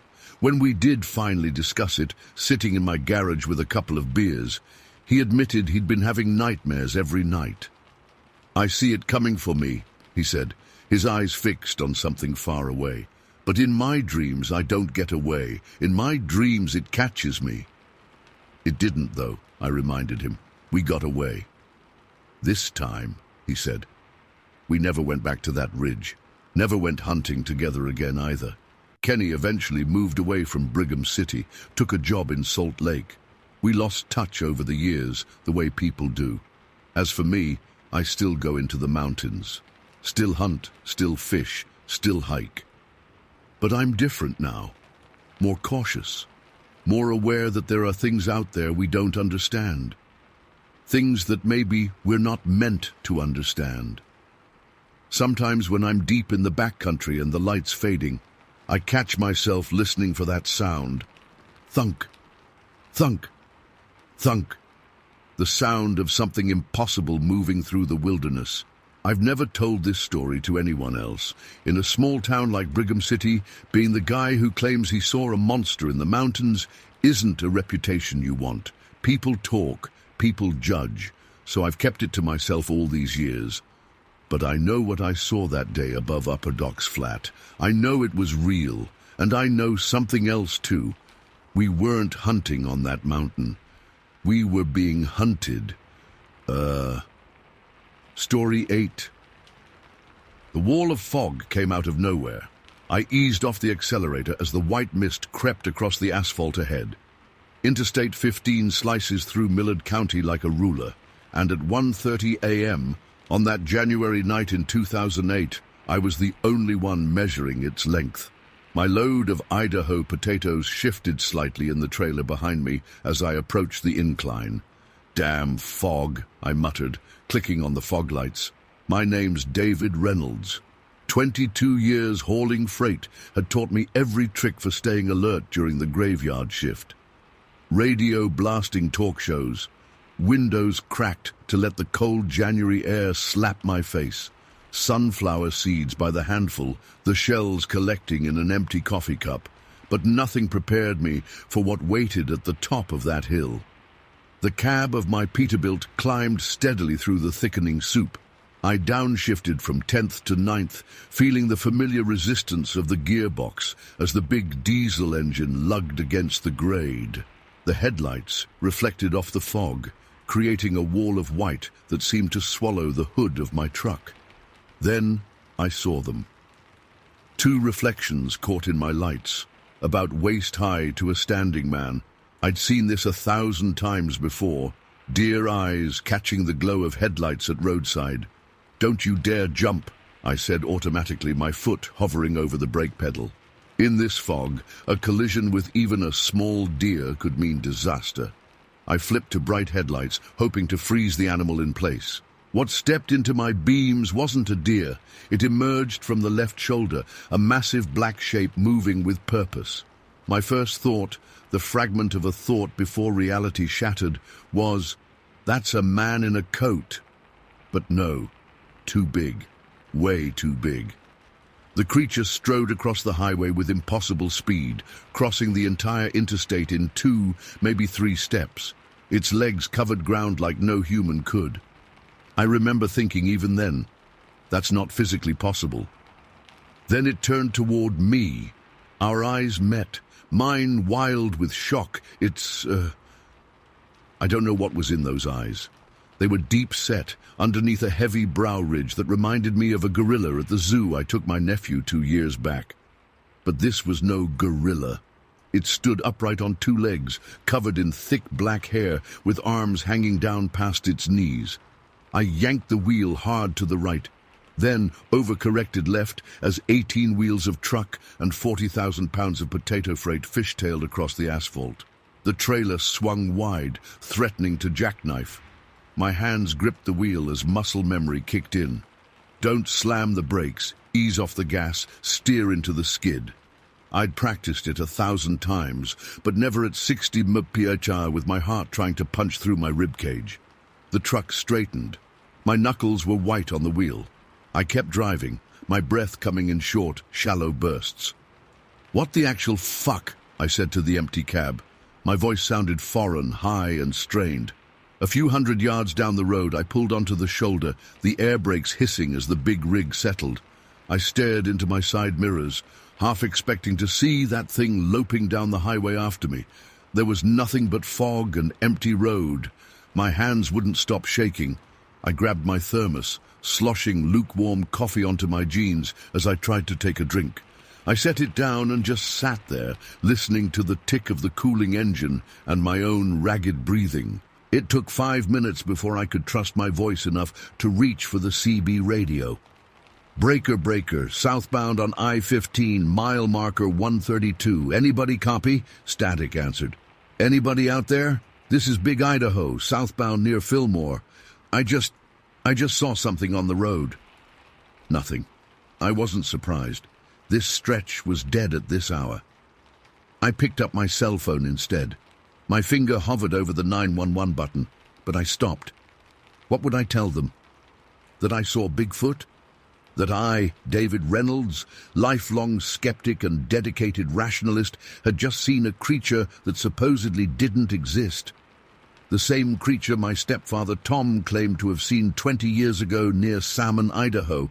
The same creature I'd laughed at him about, called him a liar to his face. "Jesus Christ," I whispered. I dialed my mother's number instead. It was late, but I knew she kept her phone by the bed. Tom's snoring problems meant she was a light sleeper. "David," her voice was thick with sleep. "What's wrong? Are you okay?" "Mom," I said, my voice cracking. "Is Tom there? Put him on speaker. It's almost 2 in the morning. What's happened?" "Please, Mom, just get Tom." I heard rustling, then Tom's gruff voice. "Dave, what's going on, son?" I took a deep breath. "Tom, remember that thing you told me you saw up by the Lemhi River? The thing I said you made up?" Silence on the line. Then, "Yeah, why?" "I just saw it, on I-15 in Utah." More silence. Then Tom spoke, his voice suddenly alert. "Tell me everything." So I did. The fog, the eyes, the impossible stride, the way it turned and looked directly at me. "How tall?" Tom asked when I'd finished. I was up in the cab looking down, and it... Christ, Tom, I was looking almost level at it. 8 feet, maybe 10. The arms, long, too long, past the knees. Color, black, dark brown maybe, hard to tell in the headlights, but the face, those brow ridges, like a gorilla, but not. I heard my mother's sharp intake of breath on the line. "You believe me, don't you?" I asked, hating the pleading note in my voice. "I believe you," Tom said firmly. "I've believed it for 20 years. We talked for another 10 minutes. Tom told me to drive carefully, to call when I reached St. George. I promised I would. I sat there after hanging up, the engine idling, watching the fog swirl in my headlights. I had another 400 miles to go. The thought of continuing suddenly seemed impossible. The thought of sitting still seemed worse. I put the truck in gear and pulled back onto the interstate. Sleep wasn't a concern. My body hummed with adrenaline, every nerve ending firing at once. I'd never felt more awake in my life. My eyes darted constantly to the roadside, searching the darkness beyond my headlights. The trees and bushes that normally registered as background blur now looked like crouching figures. Each shadow might be hiding something watching me pass. I thought about my hunting trips in the Uintas. How many times had I hiked alone at dawn or dusk? How many times had I sat in a blind, waiting for deer, completely unaware that I might be the one being watched? The miles unwound beneath my wheels. Beaver, Cedar City, Hurricane. Towns passed in a blur as my mind replayed those 10 seconds over and over. I kept returning to the eyes. They weren't animal eyes, vacant and unseeing. There was something in them. Intelligence, curiosity, maybe even surprise at seeing my truck bearing down. By the time I reached St. George, the sun was climbing above the eastern horizon. I pulled into the delivery depot like a ghost, present but not fully there. I went through the motions, handling the paperwork, supervising the unloading, accepting the next assignment. Nobody seemed to notice anything wrong, or if they did, they chalked it up to road fatigue. I called my dispatcher and told him I needed 24 hours before the next haul. He wasn't happy, but I had enough seniority and a clean enough record that he didn't argue too hard. I found a motel room off Bluff Street, pulled the blackout curtains, and lay down on top of the covers, fully clothed. Sleep wouldn't come. Every time I closed my eyes, I saw that figure striding across the highway. The proportions were all wrong. Humans don't move like that. I got up and paced the room. I'd been hunting since I was 12 years old. I knew what a bear looked like, even standing on its hind legs. This wasn't a bear. Bears don't have those legs, that gait, those eyes. I turned on the TV for noise, flipping through channels until I found a documentary about ocean life.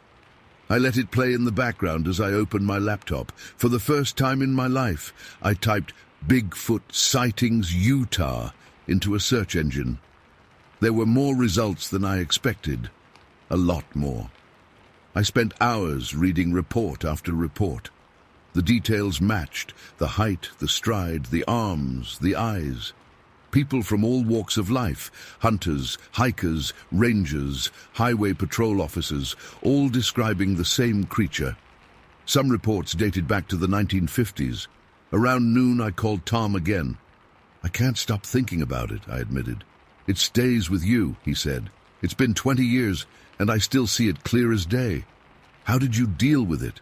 Knowing what you saw and knowing nobody would believe you?" He sighed. "I stopped caring whether people believed me. I know what I saw." "I owe you an apology," I said. "For all those years I called you a liar." "Water under the bridge," Tom said. "Though I won't pretend it doesn't feel good to hear you say it." We talked about his encounter again. The details I'd dismissed for so long, now suddenly vital. The way the creature had moved silently through the forest. How it had stopped and watched him from across the river before melting into the tree line. "What do I do now?" I asked finally. "Nothing to do," Tom said. "You go back to work. You keep your eyes open when you're on those lonely roads at night, and you learn to live with knowing there are things out there we don't understand. I went back on the road the next day, hauling electronics to Denver. The miles rolled by, the routine familiar yet completely changed. I found myself scanning the tree lines, the dark spaces between street lamps, the shadowed underpasses. Weeks passed. I kept driving, kept looking. I told no one else about what I'd seen. What would be the point? I knew the reactions I'd get, the same ones I'd given Tom all those years: disbelief, mockery, concern about my mental state. Then, in late February, I took a load through Idaho. I stopped to visit Mom and Tom. We sat at their kitchen table, drinking coffee, as snow fell outside. "I want to show you something," Tom said. He disappeared into the garage and returned with a cast of a footprint, preserved in plaster of Paris. "Found this the day after my sighting. Never showed it to you before because, well..." I picked it up. The print was huge, at least 16 inches long and proportionally too wide for a human foot. The toes were clearly defined, 5 of them, with dermal ridges visible in parts. "This is what you found? This exact print?" Tom nodded. "Made the cast myself, kept it all these years."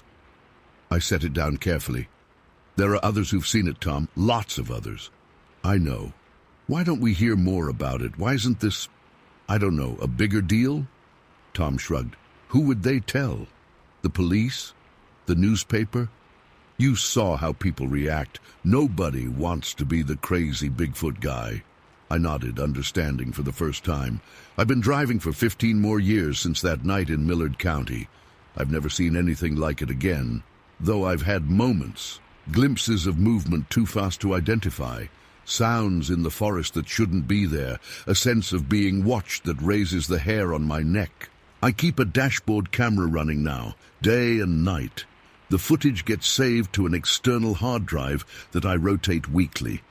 So far, nothing unusual has appeared in the recordings, but I keep them anyway, just in case. When I'm in truck stops, I sometimes hear other drivers talking in low voices about strange things they've seen on the road. Lights in the sky, figures that move faster than they should, animals that don't match any known species. I listen but never join in. I understand their caution. What I saw that night changed me.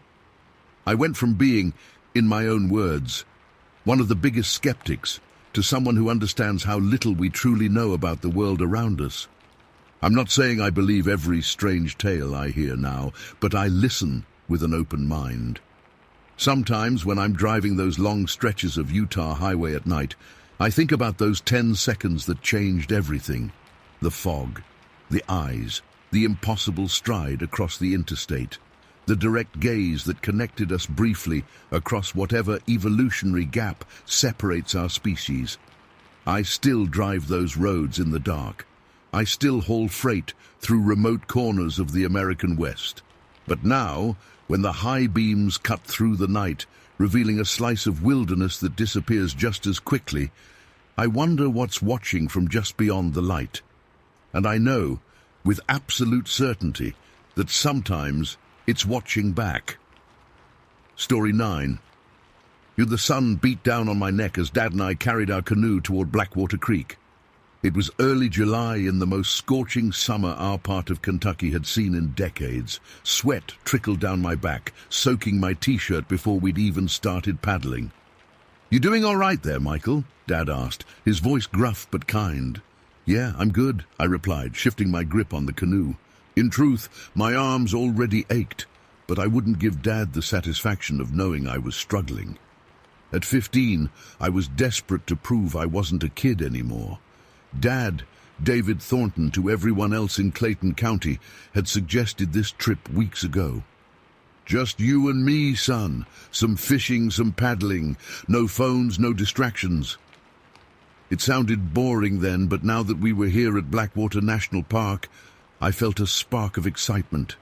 The dense forest surrounding the creek looked cool and inviting compared to the blistering parking lot. We reached the water's edge and gently set the rented canoe down. The creek was wider than I expected, maybe 30 feet across, with dark water that reflected the surrounding pines and oaks. Massive rock formations and cliffs lined parts of the shoreline, creating shadowy areas beneath overhangs. "Water's high this year," Dad commented as he loaded our small cooler and tackle box. "Should make for good fishing." I nodded, focusing on not dropping the fishing poles as I climbed into the front of the canoe. The boat wobbled beneath me, and I gripped the sides until it stabilized. Dad pushed us off with practiced ease, hopping in behind me without rocking the canoe at all. Show off. "Remember, keep your paddle on the opposite side from mine," he instructed as we began moving smoothly across the water. The first hour passed pleasantly. The heat became bearable under the shade of tall trees that occasionally formed a canopy over the creek. Birds called from the branches, and the rhythmic sound of our paddles cutting through water created a peaceful backdrop. Dad pointed out a blue heron standing motionless at the shoreline, its reflection perfect in the still water. We caught 4 decent-sized trout, which Dad strung on a line that trailed behind our canoe. I felt a surge of pride when I landed the biggest one, a fat rainbow trout that fought hard before I reeled it in. "That's dinner right there," Dad said, his smile crinkling the corners of his eyes. "Your mom's gonna be impressed." We paddled deeper into the park, where the creek widened into a small lake bordered by steep cliffs on the western side. Few other people ventured this far in, and we had the whole area to ourselves. The silence felt different here, heavier somehow. "Let's try over by those rocks," Dad suggested, pointing toward a cluster of boulders near the cliff base where the water looked deeper. We were about 20 yards from the western shoreline when it happened. Splash! A rock the size of a basketball crashed into the water just feet from our canoe, sending a spray of cold water over us. The canoe rocked violently. "What the—" Dad started. Splash, splash, 2 more rocks hit the water, one on either side of us. These weren't small stones, they were massive, heavy rocks that someone, or something, had to have thrown with significant force. "Someone's throwing rocks at us," I said, wiping water from my eyes. Dad's expression hardened. "No one throws rocks that size," he muttered, scanning the shoreline. I followed his gaze up the cliff face, and that's when I saw it. Standing on a ledge about 30 feet up was something. At first my brain tried to make sense of it. A bear standing on its hind legs, maybe. But no bear stood that tall or moved that way. It was at least 12 feet high, covered in thick brownish-red hair. The creature moved with shocking agility along the rocky ledge, powerful arms swinging at its sides. Those arms, they hung past its knees, ending in what looked like massive hands. "Dad," I whispered, my voice cracking. "Dad, look!" He was already staring, his paddle frozen mid-stroke, water dripping from the blade. "Don't move, Michael," he said quietly. "Stay absolutely still." The creature stopped moving and turned its face toward us. Even at this distance, I could see its features clearly, a broad, flat nose, a heavy brow ridge, and eyes that looked like black pools. It wasn't human, but it wasn't fully animal either.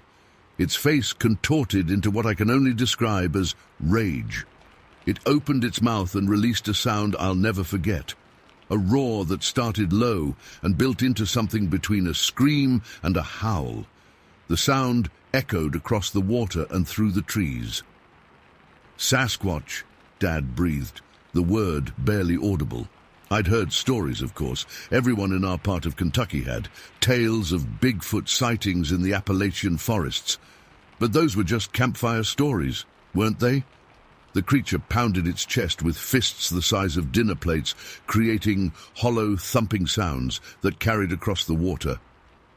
Then it turned and struck a nearby tree with such force that I heard the wood crack. What happened next made my blood run cold. From different points in the forest came answering calls, similar roars and howls that suggested we weren't dealing with just one creature, but many. "There's more of them," I said, my voice shaking. The creature on the cliff picked up another rock, this one larger than the others, and hurled it toward us with frightening accuracy. It landed just behind our canoe, creating a wave that pushed us forward. "We need to leave," Dad said, dipping his paddle into the water. "Now." I started paddling too, my strokes clumsy with fear. But before we could make any real progress, more rocks splashed into the water around us, creating a barrier of splashing impact points. The creature was moving along the cliff edge, paralleling our path, occasionally stopping to throw more rocks. Some landed close enough to spray us with water. Others seemed deliberately placed to herd us in a particular direction, away from the main channel and toward a small cove. Dad stopped paddling suddenly. "Wait," he said, holding up his hand. "What? We need to go," I urged, continuing to paddle. "Michael, stop. Look at what it's doing." I followed Dad's gaze. The creature had paused its rock throwing and was now pointing repeatedly at something. It took me a moment to realize it was pointing at the string of fish trailing behind our canoe. "The fish," Dad said. I think it's angry about the fish." "That's crazy," I replied, but even as I said it, I noticed the creature's specific gestures, pointing at us, then the water, then making a pulling motion like it was reeling something in. Dad reached behind the canoe and pulled up the string of trout we'd caught. The creature immediately became more agitated, beating its chest and roaring. "I'm going to release them," Dad said. "What? No," I protested. "We caught those fair." "Son, I don't think that thing cares about fishing regulations," Dad replied, his voice steady despite the situation. "This is their territory. They clearly have rules of their own." Without further discussion, Dad unhooked the fish one by one and dropped them back into the water. As the last fish slipped beneath the surface, the creature's demeanor changed noticeably. It stopped roaring and stood watching us, massive chest heaving. "See," Dad said, "I think we're okay now. Let's slowly paddle back the way we came." We turned the canoe around with deliberate, careful movements. The creature tracked us with those black eyes, but made no move to throw more rocks. I started to feel a trickle of relief. Maybe we would get out of this okay after all. That's when the rumbling started. At first, it was just a low vibration. Then small pebbles began cascading down the cliff face. The creature looked up, suddenly alert to a new danger.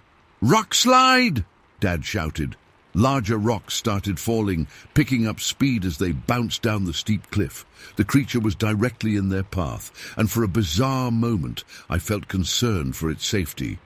With shocking speed and reflexes, the creature leapt sideways, avoiding the main cascade of falling rocks. But its perch was compromised. The ledge beneath its feet crumbled, and the creature tilted forward. It fell. 12 feet of muscle and hair plummeted toward the water below, arms windmilling. It hit the surface with a tremendous splash that sent waves rippling outward. "Go, go, go!" Dad yelled, digging his paddle deep. I paddled harder than I ever had, my shoulders burning with the effort, but a horrifying realization dawned on me. The creature was in the water between us and the way out. I risked a glance back and immediately wished I hadn't. The creature was swimming. Not thrashing or struggling, but swimming with powerful, deliberate strokes directly toward our canoe. It moved through water with the same alarming speed it had shown on land. "Dad!" I choked out, unable to form more words. "I see it," he replied grimly. "Keep paddling." The distance between us and the creature closed rapidly. Water streamed from its hairy body as its head rose higher above the surface. Those black eyes locked onto mine, and I saw intelligence there, calculated determination, 20 yards behind us, then 15, 10. The shoreline of the main creek channel was tantalizingly close, but the creature would reach us before we made it. My arms moved mechanically, my mind frozen in terror. A waterlogged branch floated in our path. Dad reached out with his paddle and shoved it toward the pursuing creature. "Michael, get down!" Dad shouted. I ducked as Dad swung our canoe hard to the right, using the momentum to slide us into a narrow channel between two large boulders. The passage was barely wide enough for our canoe, and the creature couldn't follow without swimming around. It roared in frustration, slapping the water with massive hands. The impact sent spray 15 feet into the air. We emerged on the other side of the boulders into the main channel. The current here was stronger, helping carry us away from the creature, which now stood chest-deep in water, watching us retreat. Dad and I paddled in desperate synchrony, not daring to slow until we'd rounded a bend in the creek and the creature disappeared from view. Still, we heard its calls echoing behind us, answered by those same howls from the forest depths. We didn't stop paddling until we reached the boat launch where we'd started. My arms felt like jelly, and my shirt was soaked through with sweat and creek water. We dragged the canoe onto shore and collapsed beside it, breathing hard. "Did that really happen?" I asked between gasps for air. Dad nodded, his face pale beneath his summer tan. Yeah, it did." After catching our breath, we carried the canoe back to the rental shop near the park entrance. The attendant, an older man with leathery skin and a permanent squint, looked up as we approached. "You boys look like you've seen a ghost," he remarked, taking the canoe from us. Dad hesitated, then said, "We saw something out there, near the western cliffs." The attendant's expression didn't change, but something flickered in his eyes. "That's so. What'd you see?" "Something big," Dad replied, "throwing rocks at us. It wasn't happy about us fishing." The man laughed, but it sounded forced. "Lots of strange things happen out at Blackwater. Mind plays tricks when you're out in the wilderness." "This wasn't a trick," I said firmly. "It was real. 12 feet tall, covered in reddish-brown hair. Black eyes." The attendant's smile faded slightly. "Well, folks around here have stories. Always have. Best to respect the forest and what lives in it, that's all I'll say." As he turned away to store the canoe, I caught a glimpse of his face. He believed us. He knew. The drive home was quiet at first. Dad stared straight ahead at the road, his hands gripping the steering wheel too tightly. "We should report it," I finally said. "Tell the park rangers or something." Dad sighed. "And say what, exactly? That we were attacked by Bigfoot? They'd laugh us out of the county." "But what if it hurt someone else?" "It didn't hurt us, Michael," Dad pointed out. "It could have easily, but it didn't. It was defending its territory, warning us. I get the feeling those creatures have been there a lot longer than the national park has." I thought about the fish, how releasing them had calmed the creature. "They have rules," I said, remembering Dad's words from earlier. "Yeah," he agreed. "They do. And maybe that's the lesson here. We need to respect them." When we got home, Mom asked about our fishing trip. Dad smoothly explained that we'd caught some nice trout, but decided to practice catch and release today. He winked at me across the kitchen table, and I played along. That night I lay awake, replaying the events in my mind. The creature's face, its roar, the shocking realization that something I thought was myth actually existed in the forests less than 30 miles from my home. Dad knocked on my door around midnight. He sat on the edge of my bed, looking tired. "You okay?" he asked. "Yeah," I said, "just thinking." "Me too." He paused.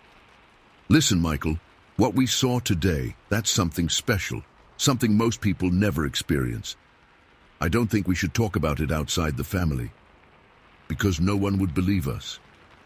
"Partly that," he admitted, "but also because those creatures have managed to stay hidden for a reason. They deserve their privacy." I nodded slowly. "Will we ever go back?" Dad was quiet for a long moment. "Yes," he finally said, "but next time we'll go with more respect. No fishing, just observing. Would you want to do that?" Despite everything, I found myself nodding. The fear was still there, but something else too, a sense of wonder that such creatures could exist, hidden in plain sight. 2 weeks later, Dad and I returned to Blackwater National Park. We didn't bring fishing gear this time, just a canoe, some water and sandwiches. We stayed in the main channels, away from the western cliffs. We didn't see the creatures that day, or on our next 3 visits. But sometimes, when the forest went strangely quiet, I felt eyes watching from the shoreline. Once, we heard a distant call echoing through the trees, that same distinctive howl. Dad and I would exchange looks, but say nothing. Some things didn't need words. The creatures of Blackwater had taught us something important. In their world, we were the visitors, and visitors need to mind their manners. Story 10. The summer of 1993 was supposed to be about campfires and swimming holes. Instead, it became the summer that changed everything I knew about the world. My name is Jacob Williams. I was 9 years old when my parents packed our station wagon for our annual camping trip to Whispering Pines, a remote campground nestled in Northern California's dense mountain forests. My older sister Melissa, 13 and already too cool for family vacations, slumped in the back seat beside me, her Walkman blaring loud enough that I could hear the tinny beats through her headphones. "You kids better enjoy the fresh air," Dad said, adjusting the rearview mirror as we turned off the highway onto the winding forest road. "No video games out here." Mom unfolded the paper map across her lap. "We should arrive before sunset if we don't make too many stops." The campground sat in a clearing surrounded by towering pines and ancient redwoods. As Dad parked our wagon, I spotted another family setting up their site across from ours. They had a boy who looked about 12, shooting me sideways glances as his father hammered tent stakes into the ground. We spent that first afternoon setting up our campsite. Dad and I assembled the tent while Mom organized our supplies and Melissa complained about the lack of bathrooms with electrical outlets. The forest air felt cool against my skin, despite it being July, and the smell of pine sap and damp earth filled my nostrils.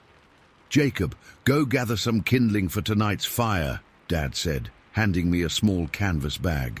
"Stay within shouting distance." I nodded eagerly, happy to explore. The forest floor was carpeted with fallen needles that crunched beneath my sneakers. I wandered between the massive trunks, collecting twigs and small branches, filling my bag quickly. The sun filtered through the canopy, creating patches of light on the ground. "Hey, kid." I turned to find the boy from the neighboring campsite leaning against a tree. Up close, I could see freckles scattered across his nose and a Red Sox cap pulled low over his eyes. "I'm Tucker," he said, not offering to shake hands. "You better be careful out here." "I'm just getting sticks for the fire," I replied, lifting my half-filled bag. Tucker stepped closer. "You ever heard of the demons that live in these woods?" My stomach tightened. "There's no such thing as demons." "Shows what you know." Tucker kicked at the ground, sending pine needles flying. "My uncle works as a ranger here. Says they find hikers gone missing all the time. Not dead, just gone. And the ones they do find, they don't talk right anymore, like something scared their brains broken." I swallowed hard. "You're making that up." "The rangers call them whistlers," Tucker continued, ignoring my comment. "They make this weird sound at night. If you hear it, you're supposed to stay in your tent no matter what, 'cause if they know you heard them, they come for you." "That's stupid," I said, but my voice cracked. Tucker shrugged. "Whatever. Don't say I didn't warn you when you hear the whistling tonight." He turned and walked away, leaving me alone among the trees. I hurried to finish gathering kindling, suddenly aware of how quiet the forest had become. No birds chirping, no squirrels chattering, just the soft whisper of wind through the branches overhead. That night, after hot dogs and s'mores around the campfire, we crawled into our tent. Dad told his usual ghost stories, but they didn't scare me the way they had in previous years. Tucker's demons seemed more immediate, more real. I lay in my sleeping bag, listening to Melissa's steady breathing and Dad's occasional snores. Mom always slept silently. The tent walls glowed faintly from the dying embers of our fire, creating monstrous shadows when branches moved in the breeze. Then I heard it. A whistling sound, high-pitched and clear, coming from somewhere in the darkness beyond our campsite. It rose and fell in an unnatural pattern, not like a bird or the wind. It sounded deliberate. I sat up, straining to hear better. The whistling continued, sometimes closer, sometimes farther away, as if whatever made the sound was moving through the trees. "Dad," I whispered, shaking his shoulder. "Dad, wake up." He grunted, turning over. "Go back to sleep, Jake." "There's something out there, it's whistling." Dad sighed. "It's just the wind, or maybe an owl. Nothing to worry about." I wanted to believe him, but when another whistle pierced the night, this one so close it seemed just outside our tent, I pulled my sleeping bag over my head and squeezed my eyes shut. The whistling continued throughout the night, sometimes stopping for long stretches, then starting again just as I began to drift off to sleep. By morning, my eyes burned from lack of rest. At breakfast, I picked at my scrambled eggs while Dad and Mom discussed hiking trails. "There's a great swimming hole about a mile east," Dad said, pointing to a spot on the campground map. "We should head there around noon when it warms up." "Did anyone else hear whistling last night?" I asked. Melissa rolled her eyes. "You're such a baby." "I didn't hear anything unusual," Mom said, ruffling my hair. "Maybe it was just the wind." But it wasn't the wind. I knew what I'd heard. After breakfast, Mom announced she needed to organize the cooler, and Dad went to gather more firewood with Melissa reluctantly in tow. I sat at the picnic table, bored and restless. "I'm going to check out the swimming hole," I called to Mom, who was elbow-deep in ice and food containers. She looked up briefly. "Don't go in the water without us, and stay on the marked trail. Be back in 30 minutes. The trail to the swimming hole was well worn and marked with small wooden signs. Pine needles cushioned my steps as I walked, hands stuffed in the pockets of my shorts. The morning sun had warmed the air, but under the dense canopy of trees, patches of ground remained cool and damp. As I rounded a bend in the trail, the feeling of being watched crashed over me. I stopped, scanning the trees, but saw nothing unusual. Still, the sensation persisted, a prickling awareness that made the hair on my arms stand up.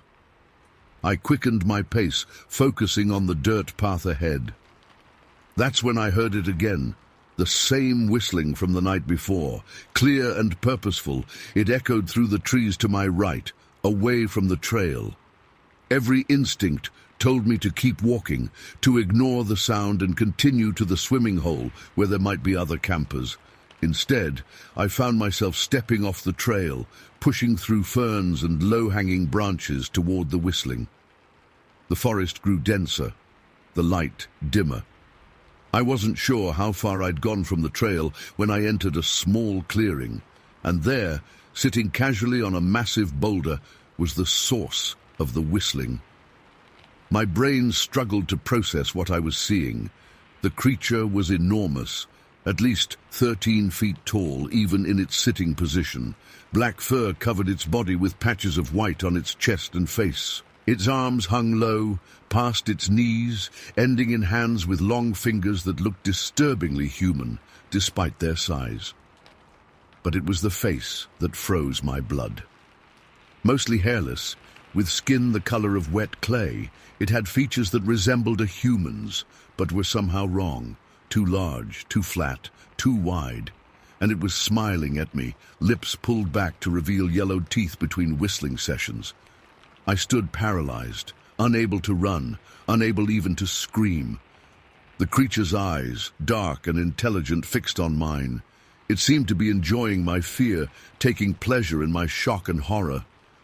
When it whistled again, I saw its chest expand, its lips purse. The sound that emerged was like nothing I'd ever heard before, part bird call, part human whistle, but with undertones that made my stomach clench. I took a stumbling step backward, and the creature's expression changed instantly. The smile vanished, replaced by something that could only be described as anger. It stood up from the boulder, rising to its full height, and I realized my initial estimate had been conservative. This thing towered over the forest floor, its head nearly brushing the lower branches of the surrounding pines. Without warning, it moved, not toward me, but to a nearby tree. With shocking agility for something so large, it grabbed the trunk and pulled itself upward, climbing faster than seemed possible. It leapt from one tree to another, branches cracking under its weight, all while continuing to whistle. That broke my paralysis. I turned and ran, crashing through the underbrush, no longer caring about finding the trail. Branches whipped my face and arms, but I didn't slow down. Behind me, the whistling followed, sometimes seeming to come from directly overhead. I burst out of the trees onto the main trail and spotted our campsite ahead. Gasping for breath, I sprinted the final distance. "Dad!" I screamed, stumbling into the clearing. "Dad, I saw it! I saw the whistler!" Dad emerged from the tent, concern etched on his face. "Jacob, what happened? Are you hurt?" Mom rushed to me, brushing leaves from my hair and checking me for injuries. "You're bleeding," she said, touching a scratch on my cheek. Between gulps of air, I told them what I'd seen. The massive creature, the whistling, the tree climbing, all of it. As I spoke, I watched Dad's expression shift from concern to skepticism to disappointment. "Jacob," he said when I finished, "that's enough." "But Dad, it was real. It was right there in the clearing." He shook his head. "I expect better from you. You're too old for these kinds of stories." "It's not a story." Tears of frustration filled my eyes. "I saw it." "You probably saw a bear," Mum suggested gently. "They can stand on their hind legs and look very tall." "It wasn't a bear. It had a face like a person." Dad's jaw tightened. "That's enough, Jacob. I don't want to hear any more about whistling monsters. You scared yourself with an overactive imagination, and now you're trying to scare everyone else." Melissa snickered from where she sat at the picnic table. "Bigfoot got you, huh, Jake?" "We're not discussing this anymore," Dad said firmly. "Go wash up. We're heading to the swimming hole as a family." I knew arguing would be pointless. The rest of that day passed in a blur of forced normalcy. We swam in the cold, clear water of the swimming hole. We hiked a short trail to a lookout point. We roasted hot dogs for dinner. And all the while, I kept glancing into the trees, searching for movement, listening for whistling. That night, I lay awake again, this time with my Swiss Army knife clutched in my hand beneath my sleeping bag. The whistling came again, just as it had the night before. But no one in my family stirred. Either they were all deep sleepers, or the sound was meant for my ears alone. We stayed 2 more nights at that campground. Each day, I refused to venture away from the campsite alone. Each night, the whistling returned. On our final morning, as we packed up the station wagon, I noticed Tucker and his family also preparing to leave. I approached him cautiously. "The whistlers," I said without preamble. "They're real." Tucker's eyes widened slightly. "You heard them?"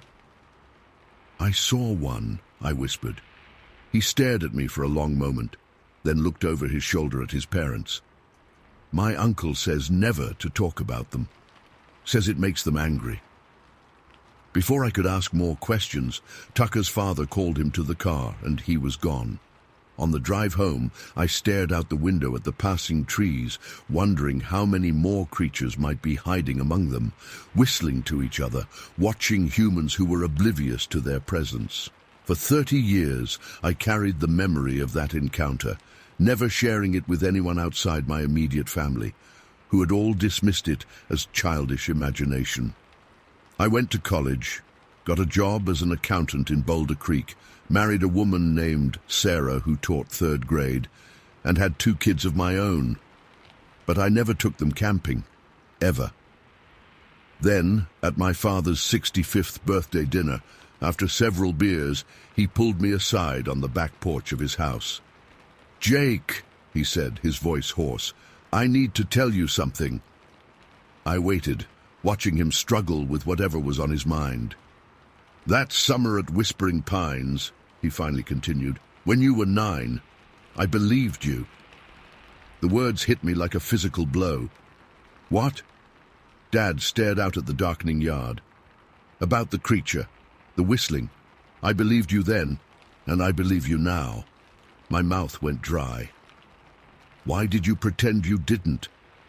"Because I was scared," he admitted, the confession obviously difficult for him. "The night before you saw it, I went to use the bathroom facility around 2 a.m. On my way back, I heard the whistling. Then I saw something moving through the trees, something huge walking upright. I told myself it was just another camper, but deep down, I knew better."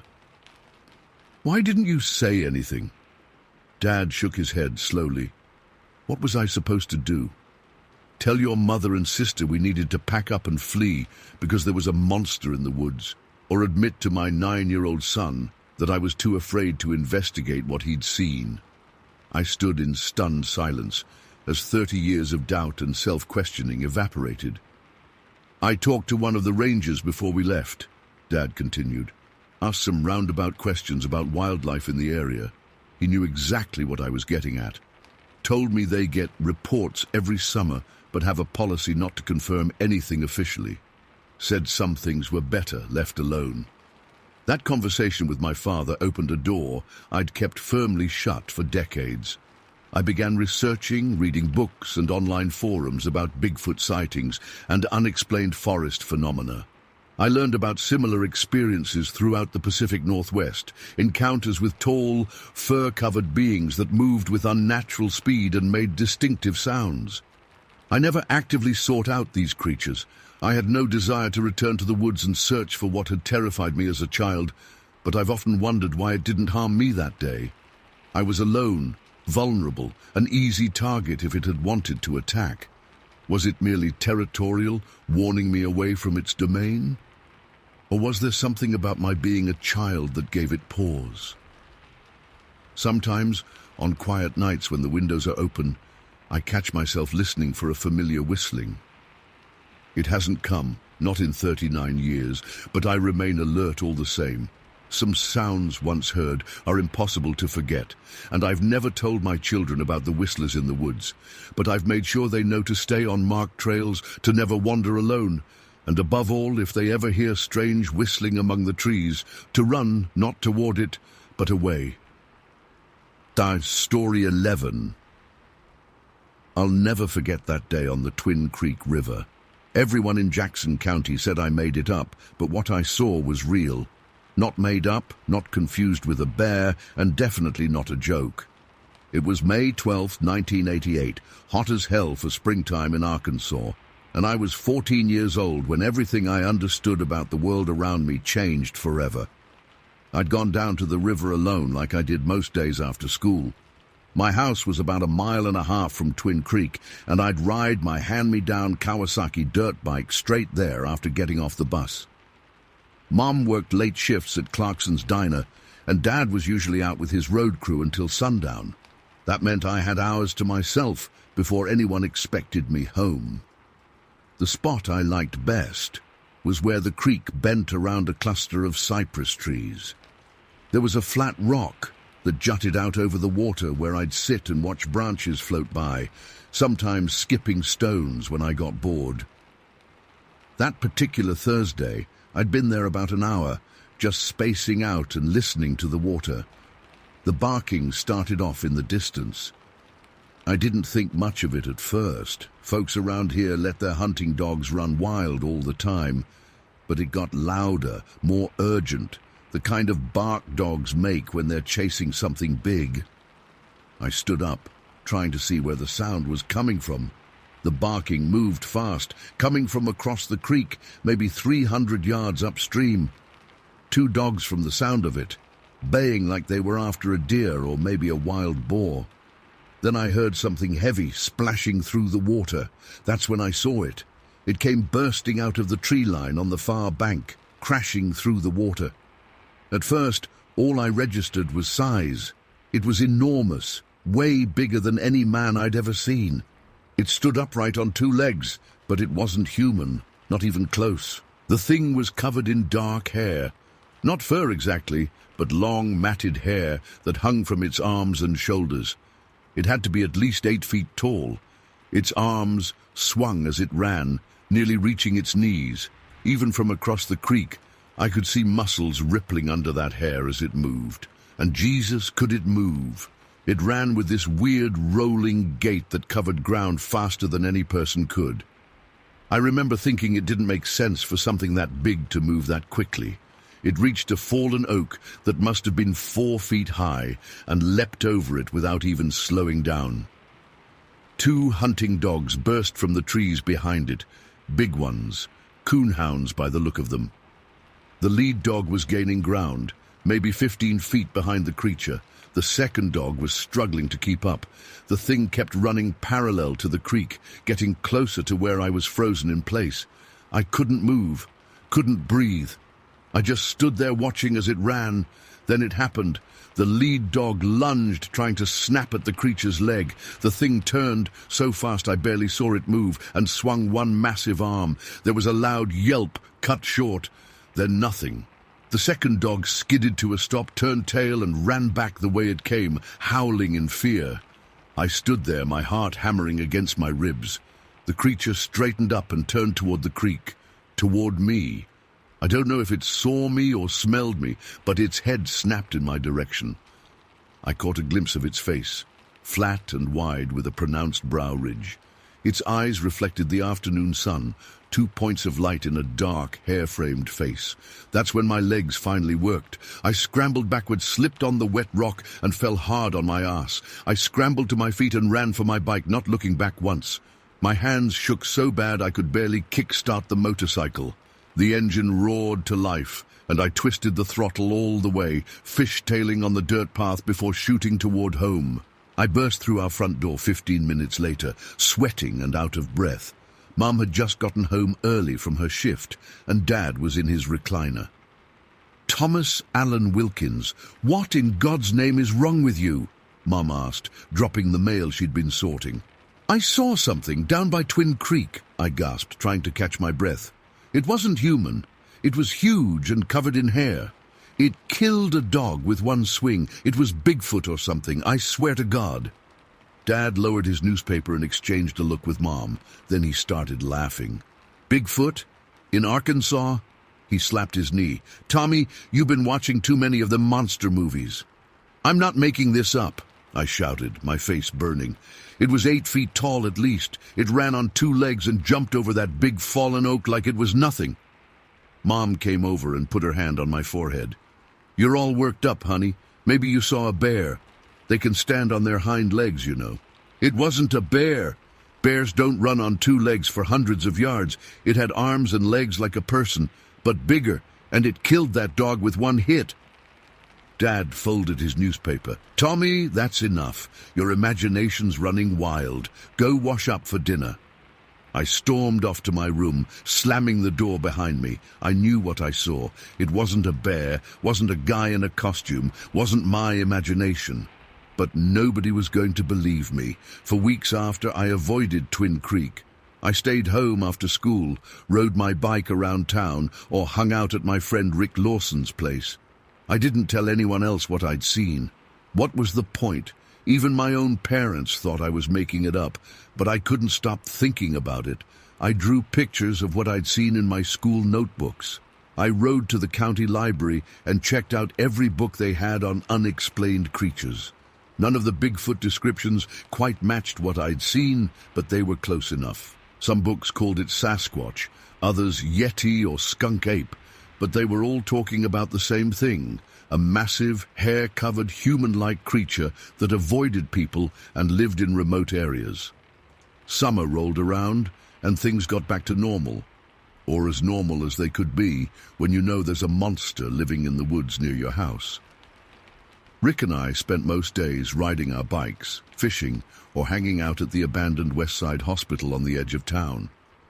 The 3-story brick building had been shut down for years, but the fence around it had gaps big enough for skinny teenagers to slip through.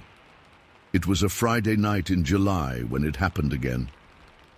Rick had convinced his parents to let me stay over. His house was closer to the edge of town, backing up to the woods that surrounded the abandoned hospital. We'd spent the evening watching movies on his VCR and were out on his back porch around midnight, talking about school and girls and whatever else seemed important. The sound started low, a rumbling growl that made the hair on my arms stand up. "What was that?" Rick asked, sitting up straight in his lawn chair.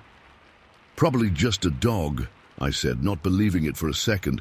Then it came again, louder this time, a deep, throaty sound that was definitely not a dog. It rose in pitch, turning into something between a roar and a scream. Rick jumped to his feet. "That ain't no dog, Tommy." "I know," I said quietly. The sound came from the direction of the hospital grounds, maybe a quarter mile through the woods. It echoed through the trees, setting off a chorus of disturbed birds and insects. "We should check it out," Rick said, eyes wide with excitement. "Are you crazy?" I hissed. "That could be—" I stopped myself before saying what I really thought. "Could be what? A bear? Mountain lion?" Rick grinned. "Only one way to find out." Before I could stop him, he darted into his house and came back with 2 rifles. His dad's. 30-30 Winchester and a smaller .22 that Rick used for squirrel hunting. "Here," he said, handing me the .22. "Just in case." I took the rifle, my hands shaking slightly. "This is a bad idea, Rick." "Come on, don't be a pussy. We're just gonna look. If it's something dangerous, we'll come right back." I knew I shouldn't go. I knew exactly what might be waiting in those woods. But I also knew that if I told Rick what I'd seen at Twin Creek, he'd never believe me unless I had proof. We grabbed flashlights and headed into the woods, following a narrow path that led toward the hospital grounds. Rick led the way, Winchester cradled in his arms. I followed close behind, jumping at every snapped twig and rustling leaf. We'd gone about 200 yards when the sound came again, that same roaring scream, but closer now. Maybe 100 yards ahead, near where Moss Creek ran behind the hospital. Rick froze, and I bumped into him from behind. "Jesus," he whispered, "what the hell is that?" Before I could answer, we heard a crashing sound like something big moving through the underbrush. Then a massive rustling as hundreds of birds took flight from the trees ahead, their wings flapping frantically in the darkness. "Something spooked those birds good," Rick said, his voice suddenly less confident. We crept forward, flashlights pointed at the ground to avoid giving away our position.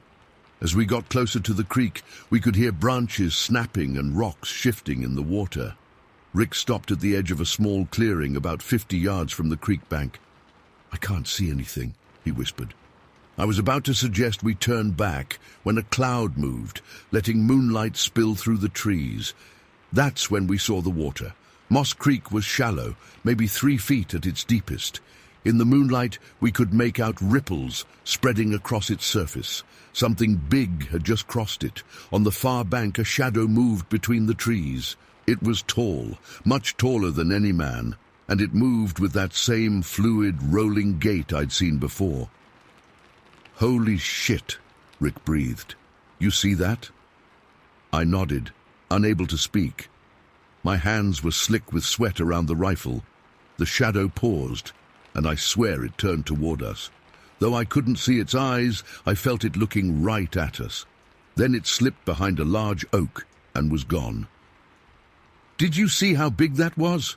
Rick's voice cracked. "What the hell was it?" "I told you," I whispered. "I saw it before at Twin Creek. Nobody believed me." "That wasn't human," Rick said, shaking his head. "And it wasn't no bear either." "We should go," I said, "right now." For once, Rick didn't argue. We backed away slowly, then turned and half ran, half walked back to his house. Neither of us spoke until we were safely inside with the door locked behind us. "Tommy," Rick said finally, his face pale in the kitchen light, "that thing was real." "I know," I said. "I've been telling you." We stayed up most of the night, talking in hushed voices about what we'd seen. We agreed to go back in the morning, in daylight, to look for tracks or other evidence. If we found something concrete, maybe people would believe us. Dawn came after what felt like the longest night of my life. We dozed off eventually, sprawled across Rick's living room floor. His parents had the early shift at the paper mill and had already left for work. We grabbed some Pop-Tarts for breakfast, then headed back into the woods, this time with Rick's Polaroid camera. The woods looked different in daylight, less threatening, more familiar. We followed the same path toward the hospital and Moss Creek. Birds chirped overhead, and squirrels darted up trees as we passed. It was hard to believe that just hours ago, we'd seen something monstrous moving through these same woods. We reached the clearing where we'd stood the night before and continued to the creek bank. The morning sun filtered through the trees, dappling the ground with patches of light. The water flowed gently over smooth rocks. "Look for tracks," I said, scanning the muddy bank. Rick nodded and moved downstream while I searched the area directly in front of us. It didn't take long to find what we were looking for. "Rick, over here!" I called, staring down at the mud. He jogged over, camera ready. "What'd you find?" I pointed at the ground. There, pressed into the soft mud of the creek bank, was a footprint. But not just any footprint. It was massive, at least 16 inches long and 8 inches wide. It had 5 distinct toes and a deep impression, suggesting whatever made it was incredibly heavy. "Holy shit," Rick whispered, snapping a picture with the Polaroid. "That's no bear print." "Look," I said, pointing to another print a few feet away. "You can see which way it was heading." We followed the tracks, finding 6 clear prints before they disappeared into a rockier area, where the ground was too hard to hold impressions. The tracks led toward the old stone bridge that carried the access road over Moss Creek.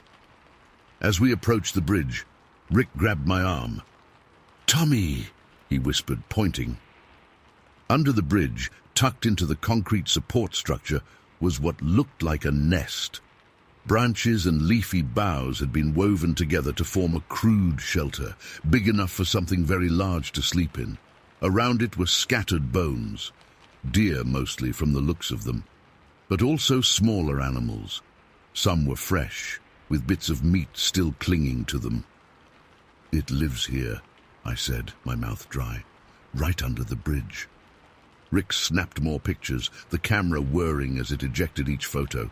"No one's going to believe this," he said, but his voice was excited rather than doubtful. We spent another hour searching the area, finding more tracks, strange markings on trees where bark had been stripped away, and even what looked like hair caught on a broken branch. Rick collected the hair in his pocket and took more pictures. By the time we headed back to his house, we had 12 Polaroids and a small collection of physical evidence. We spread them across his kitchen table, staring at them in wonder. "We found Bigfoot," Rick said, grinning widely. "We actually found Bigfoot." I nodded, looking at the photos of the massive footprints in the crude shelter. "So, what do we do now? Tell someone?" Rick's grin faded a bit. "Who would we tell? Sheriff Davis? He'd laugh us right out of the station. Remember when old man Jenkins said he saw lights over Bald Mountain? They had him committed for a week." He was right. In a small town like ours, being the crazy Bigfoot kids would follow us for life. We'd never live it down. "Maybe we should keep this to ourselves," I suggested. "At least for now. We could go back, set up a camera trap maybe, get better evidence." Rick nodded slowly. Yeah, that makes sense. We need something nobody can deny, a clear photo, or better yet, video. We spent the rest of that summer making regular trips to the creek, always in daylight, always armed. We found more tracks, more hair, even half-eaten deer carcasses.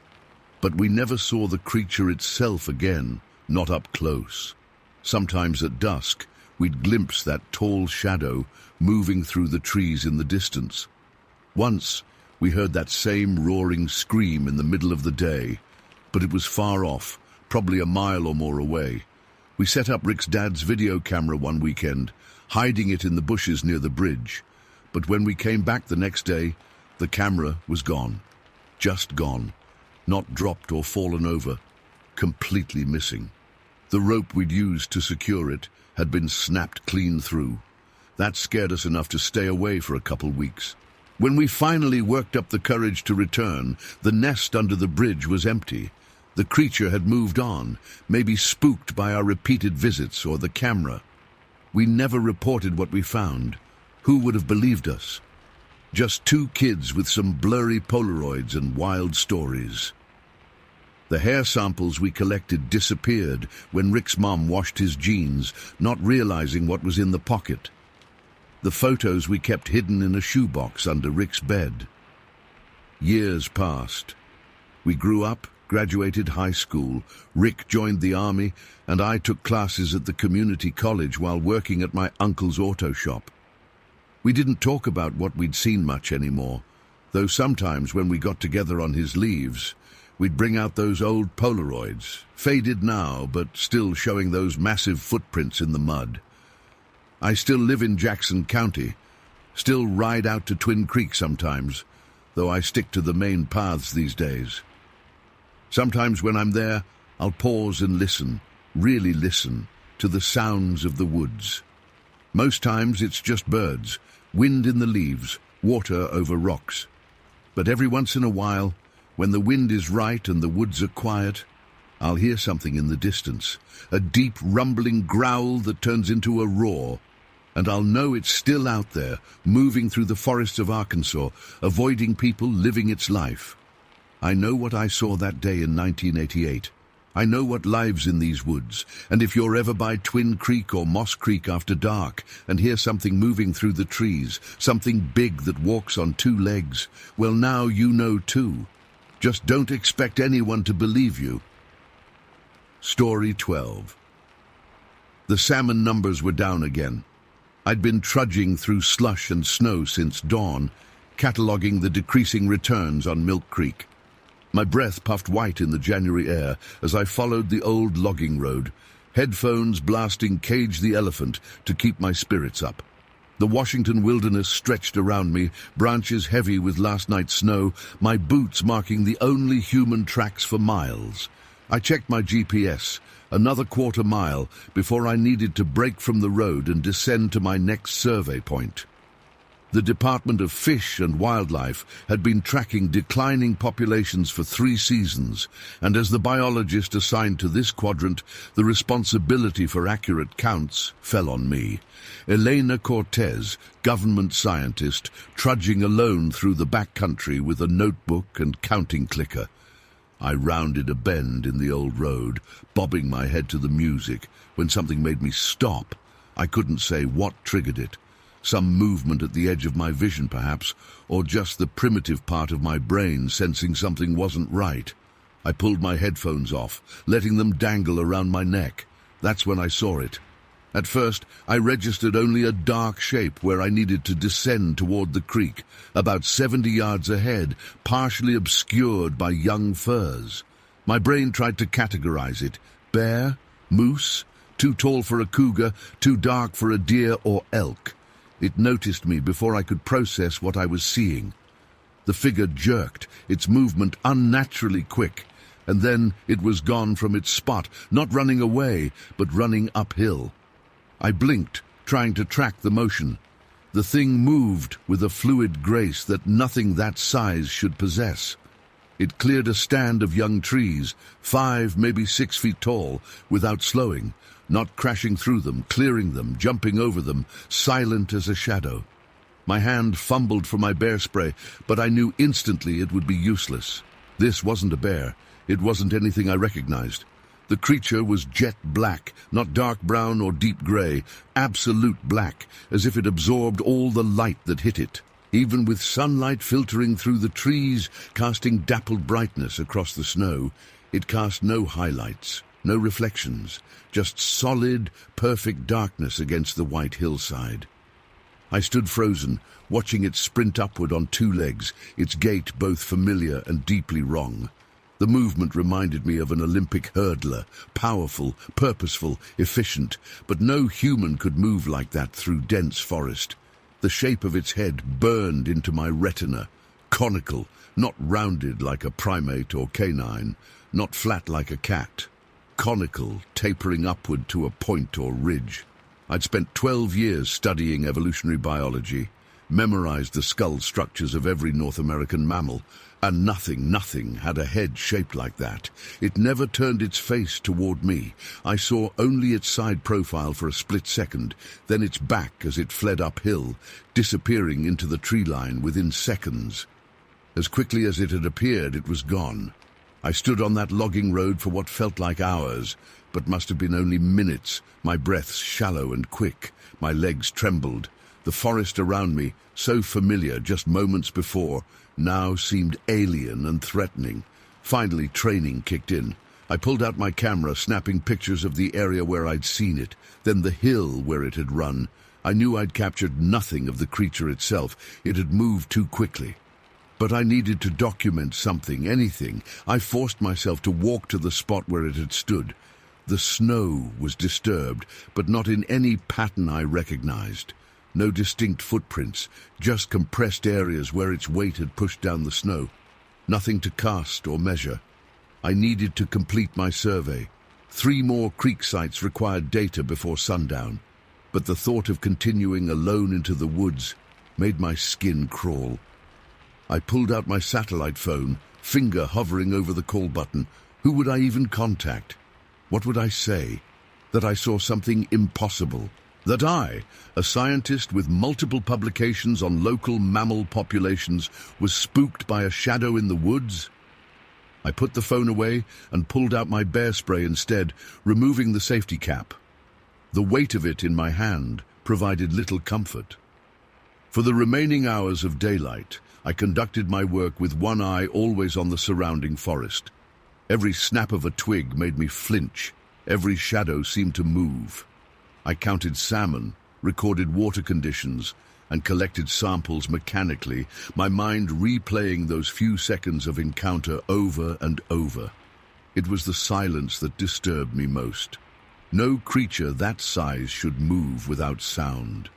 The forest floor was covered with dead branches, fallen pine cones, crackling ice, yet it had made no noise, not even breathing. By the time I reached my truck, parked 2 miles down the logging road, darkness had fallen. I locked the doors immediately, started the engine, and blasted the heater. Only then did I realize how cold I was, how tensely I'd held my body for hours. I drove back to the Oakville field station with the radio on loud, trying to drown out my thoughts. The small office building was empty. I was the only one scheduled for fieldwork that day. I downloaded my data, filed my initial report, but said nothing about what I'd seen. What could I write? Encountered unidentified bipedal creature. They'd think I was hallucinating from hypothermia or altitude. That night in my cabin, I couldn't sleep. I kept seeing that black silhouette, moving with impossible grace. I got up at 3 a.m. and dug through my reference books, searching for anything that might explain what I'd seen. Nothing matched. The next morning, I called my supervisor, Dale Jenkins. "Jenkins here," he answered, voice gruff from his first coffee. "Dale, it's Elena. I need to ask you something weird." "Shoot." "Has anyone ever reported seeing anything unusual in the Milk Creek area?" A pause. "Unusual how? Environmental damage? Poachers?" "No, not human activity, like wildlife sightings. Anything that didn't quite fit." He chuckled. "You been talking to old Bill Carter? That guy's been claiming there's a Bigfoot family up on Ridge Mountain for 30 years. "No, nothing like that," I said quickly. "Just wondered if there were any anomalous species reports from that zone." "Not that I've heard. Why? You see something interesting?" I hesitated. "Just a weird track pattern. Probably nothing. Thanks, Dale." I hung up before he could ask more questions. For the next week, I avoided the Milk Creek site, focusing on other survey locations. But the encounter nagged at me, inserted itself into my dreams. In my 15 years of field biology, I'd had run-ins with bears, cougars, even a wolverine once. None had left me feeling this way, like I'd glimpsed something that shouldn't exist. 2 weeks later, I returned to the area, this time with a co-worker, Sam Bridges. I didn't tell him why I wanted company, just that the site was difficult to access. We followed the same logging road, and my heart hammered as we approached the spot. "So what's special about this location?" Sam asked, adjusting his pack. "Nothing, just part of the regular survey," I lied. My eyes scanned the hillside, where the black figure had disappeared. The snow had melted in patches, revealing brown earth and pine needles beneath. We completed our work without incident. No shadows moved in the forest. No silent creatures bounded over young trees. I began to think I'd imagined it all, or perhaps misidentified something common. A black bear standing oddly, a moose at a strange angle. But deep down I knew better. Winter turned to spring. The salmon survey wrapped up with concerning results. Populations down 22% from the previous year. I presented the findings to the department, drafted reports, and moved on to tracking wolfpack movements in the eastern part of the state. Months passed. I never spoke of what I'd seen to anyone. The memory became less immediate, though it never fully faded. Then January came again, and with it, the annual salmon count. I found myself assigned to the same region, including Milk Creek. The morning I was scheduled to revisit that stretch of logging road, I almost called in sick. A knot formed in my stomach as I loaded my truck with equipment. "Get it together, Elena," I muttered to myself as I drove through the pre-dawn darkness. "You're a scientist, not a child afraid of shadows." Daylight had barely broken when I parked at the trailhead. The forest wore a fresh coat of snow from the night before, 4 inches of powder that muffled sound and transformed the landscape. I loaded my pack, checked my GPS, and started walking. No headphones this time. All my senses stayed on high alert. When I reached the bend in the road where I'd had the encounter a year before, I stopped. Everything looked different in the fresh snow, yet exactly the same. The young firs had grown a bit taller. Otherwise, the scene was unchanged. I took a deep breath and moved forward, eyes constantly scanning the area where I'd first spotted the figure. Nothing, just pristine snow and silent trees. I continued to the descent point, then paused again. Something caught my eye. A slight depression in the snow, running from where I stood up the hillside. I stepped closer, examining it. A game trail. Well used, based on how the snow had compacted differently along its path. I followed it with my eyes, tracking its course up the hill. It ran exactly where the black figure had sprinted a year ago. My mouth went dry. Wildlife creates game trails over time, following the same paths day after day, year after year. This wasn't random. Whatever I'd seen used this route regularly.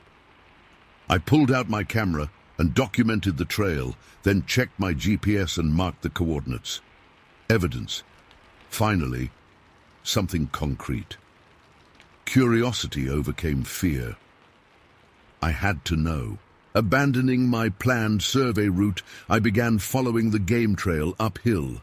The path wound through dense stands of Douglas fir and western hemlock, always taking the path of least resistance, yet moving steadily upward. After 20 minutes of hiking, the trail led to a small clearing. I stopped at its edge, scanning the open space. The snow here showed multiple track patterns, all partially filled by fresh snow from last night. The area had been visited recently, but not in the past 12 hours. I circled the clearing slowly, examining the ground. Most tracks were disturbed or too filled with snow to identify clearly. But near a fallen log, I found something that made my heart race. A clear impression in a protected spot beneath a cedar's branches. It was a footprint. At least it resembled one. longer than my boot, with what appeared to be 5 toe-like impressions at the front. But the shape was wrong. Too narrow at the heel, too splayed at the front. Not human, not bear, not anything I could identify. I photographed it from multiple angles, then placed my field notebook beside it for scale and took more pictures. My hands shook as I measured it. 17 inches long, 7 inches at its widest point. Something large had made this print, something that walked on 2 legs. The game trail continued beyond the clearing, heading further uphill. I checked my watch. Nearly noon already. I should turn back, complete my assigned survey. The sensible, professional thing would be to report this finding and return with a team. I kept walking. The trail grew steeper, winding between rock outcroppings. In places, I had to use my hands to navigate the terrain. Whatever used this path was clearly more agile than I was. Another hour of climbing brought me to a rock face, about 30 feet high. The game trail disappeared at its base. I scanned the wall, looking for signs of passage, and spotted scuff marks leading upward. The creature or creatures climbed this. I'm a decent climber, but this wasn't a surface I'd attempt without gear. I stood at the base, frustration mixing with relief. This was my turning point. As I caught my breath, I noticed something on the ground near the rock face. Bending down, I discovered a tuft of something, not fur, not quite hair, black, coarse fibers, about 3 inches long. I carefully collected the sample in a specimen bag. The day was waning. I had no choice but to head back down, having collected no salmon data at all. My supervisor would be furious, yet I'd found something potentially more significant than any fish count. That evening, I sat in my cabin, examining the black fibers under my portable microscope. They resembled no animal hair I recognized. The structure was wrong, no medulla, no scales on the shaft. If I didn't know better, I'd say they were synthetic, like nylon or carbon fiber. But why would synthetic fibers be at a remote rock face miles from any human trail? I placed the sample in a secure container and locked it in my field cabinet.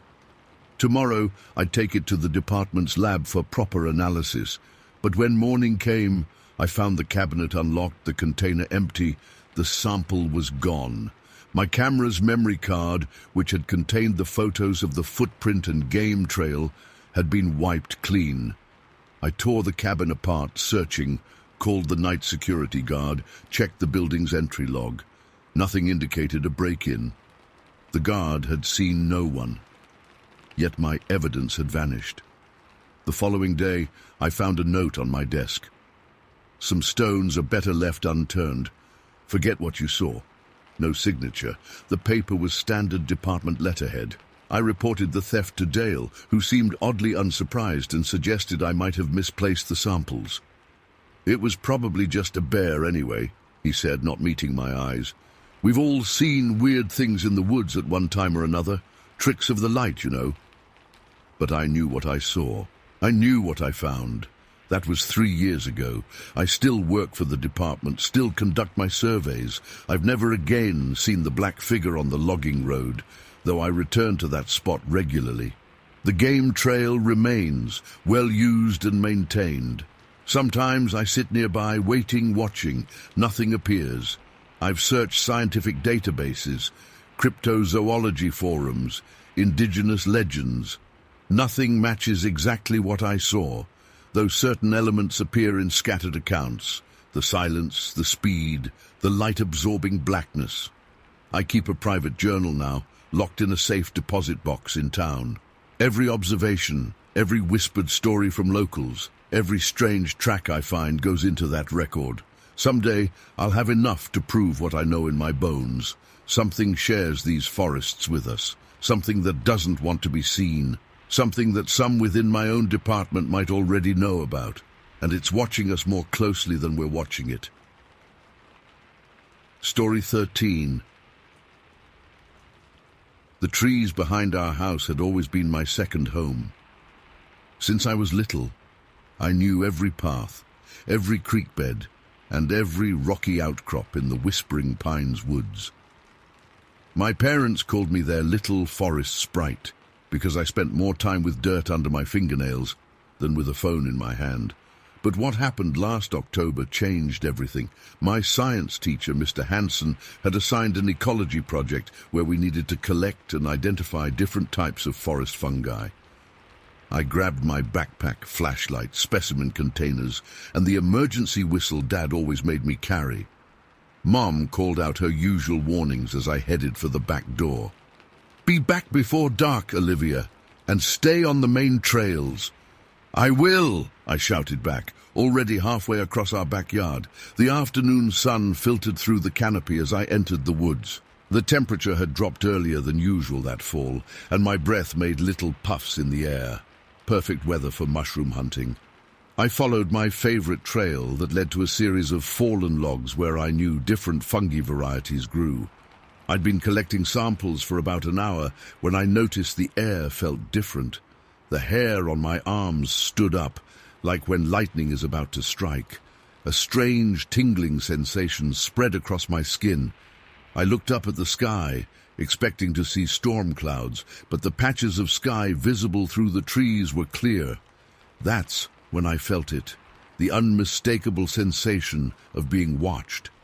I spun around, scanning the trees. "Hello? Is someone there?" Nothing answered, except birds and the rustling of leaves in the breeze. I shook my head and returned to my mushroom hunting, but the feeling persisted, growing stronger as the minutes passed. The forest had always been my safe place, but now it felt alien, wrong. I checked my phone, no signal, as usual this deep in the woods. The afternoon light had begun to fade, and I decided it was time to head back. As I packed my samples, a twig snapped somewhere behind me. I froze. "Hello?" My voice sounded small, in the vastness of the trees. 20 minutes passed with me standing there, barely breathing, feeling like prey. The woods had never felt this threatening before. Every sound, every natural, normal forest sound, made me jump. I clutched my specimen bag in one hand and my flashlight in the other, though I hadn't turned it on yet. There was still enough daylight to see. A rustling noise came from overhead, not like leaves in the wind.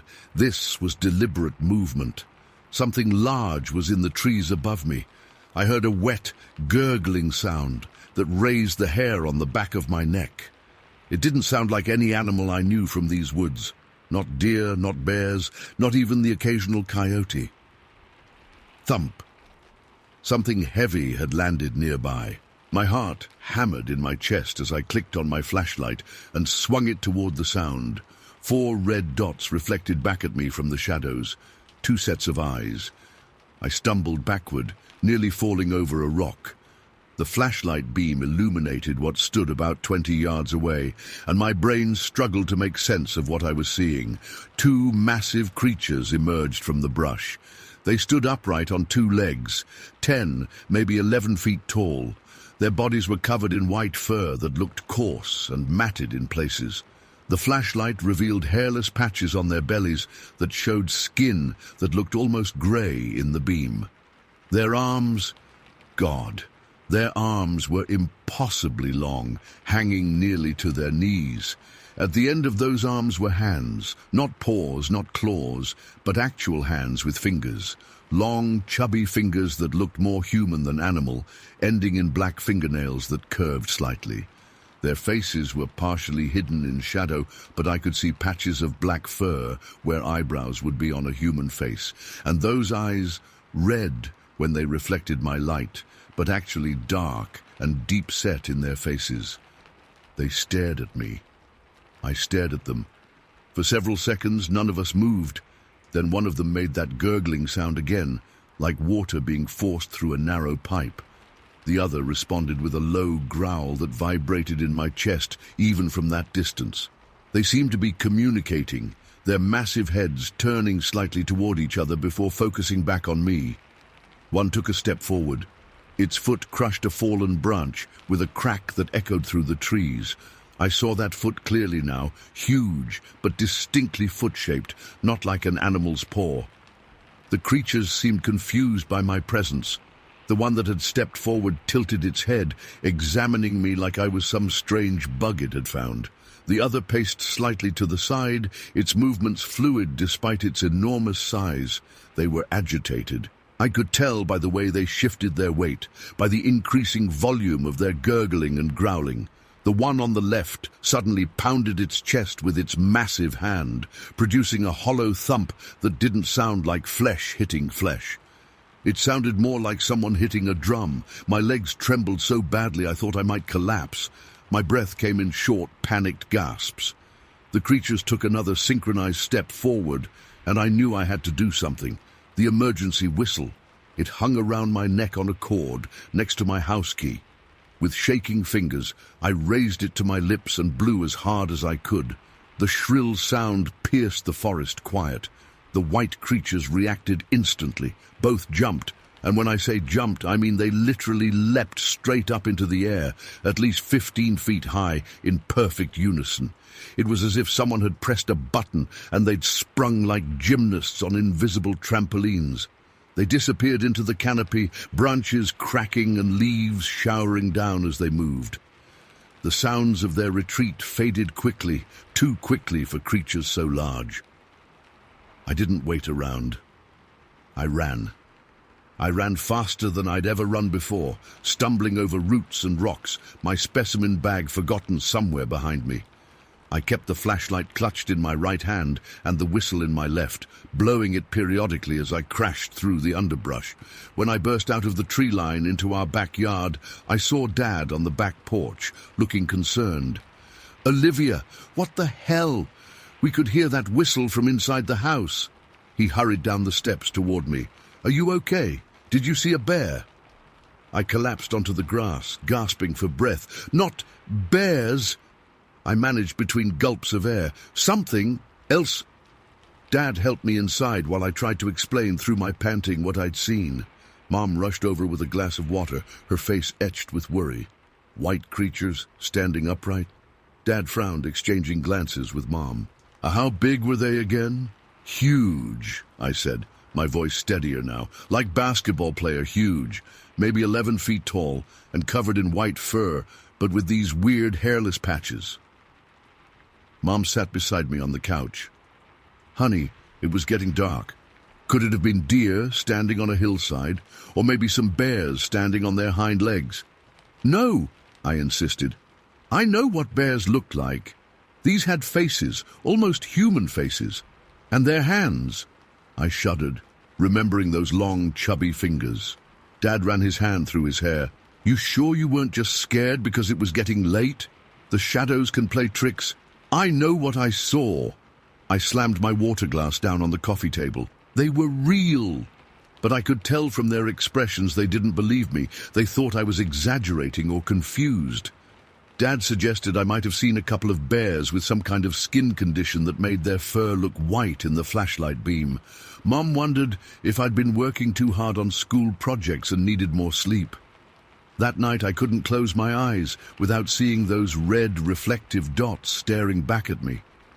I heard that weird gurgling sound in every creak of the house. Around 3 in the morning, I got up and went to my computer. I typed "White Bigfoot, Pennsylvania" into the search bar. The results shocked me. Dozens of sightings, some dating back decades, described creatures exactly like what I'd seen. The Patterson-Gimlin film showed a brown one, but many reports from the Appalachian regions described white ones. Some reports called them Pennsylvania White Bigfoot, or just the White Visitors.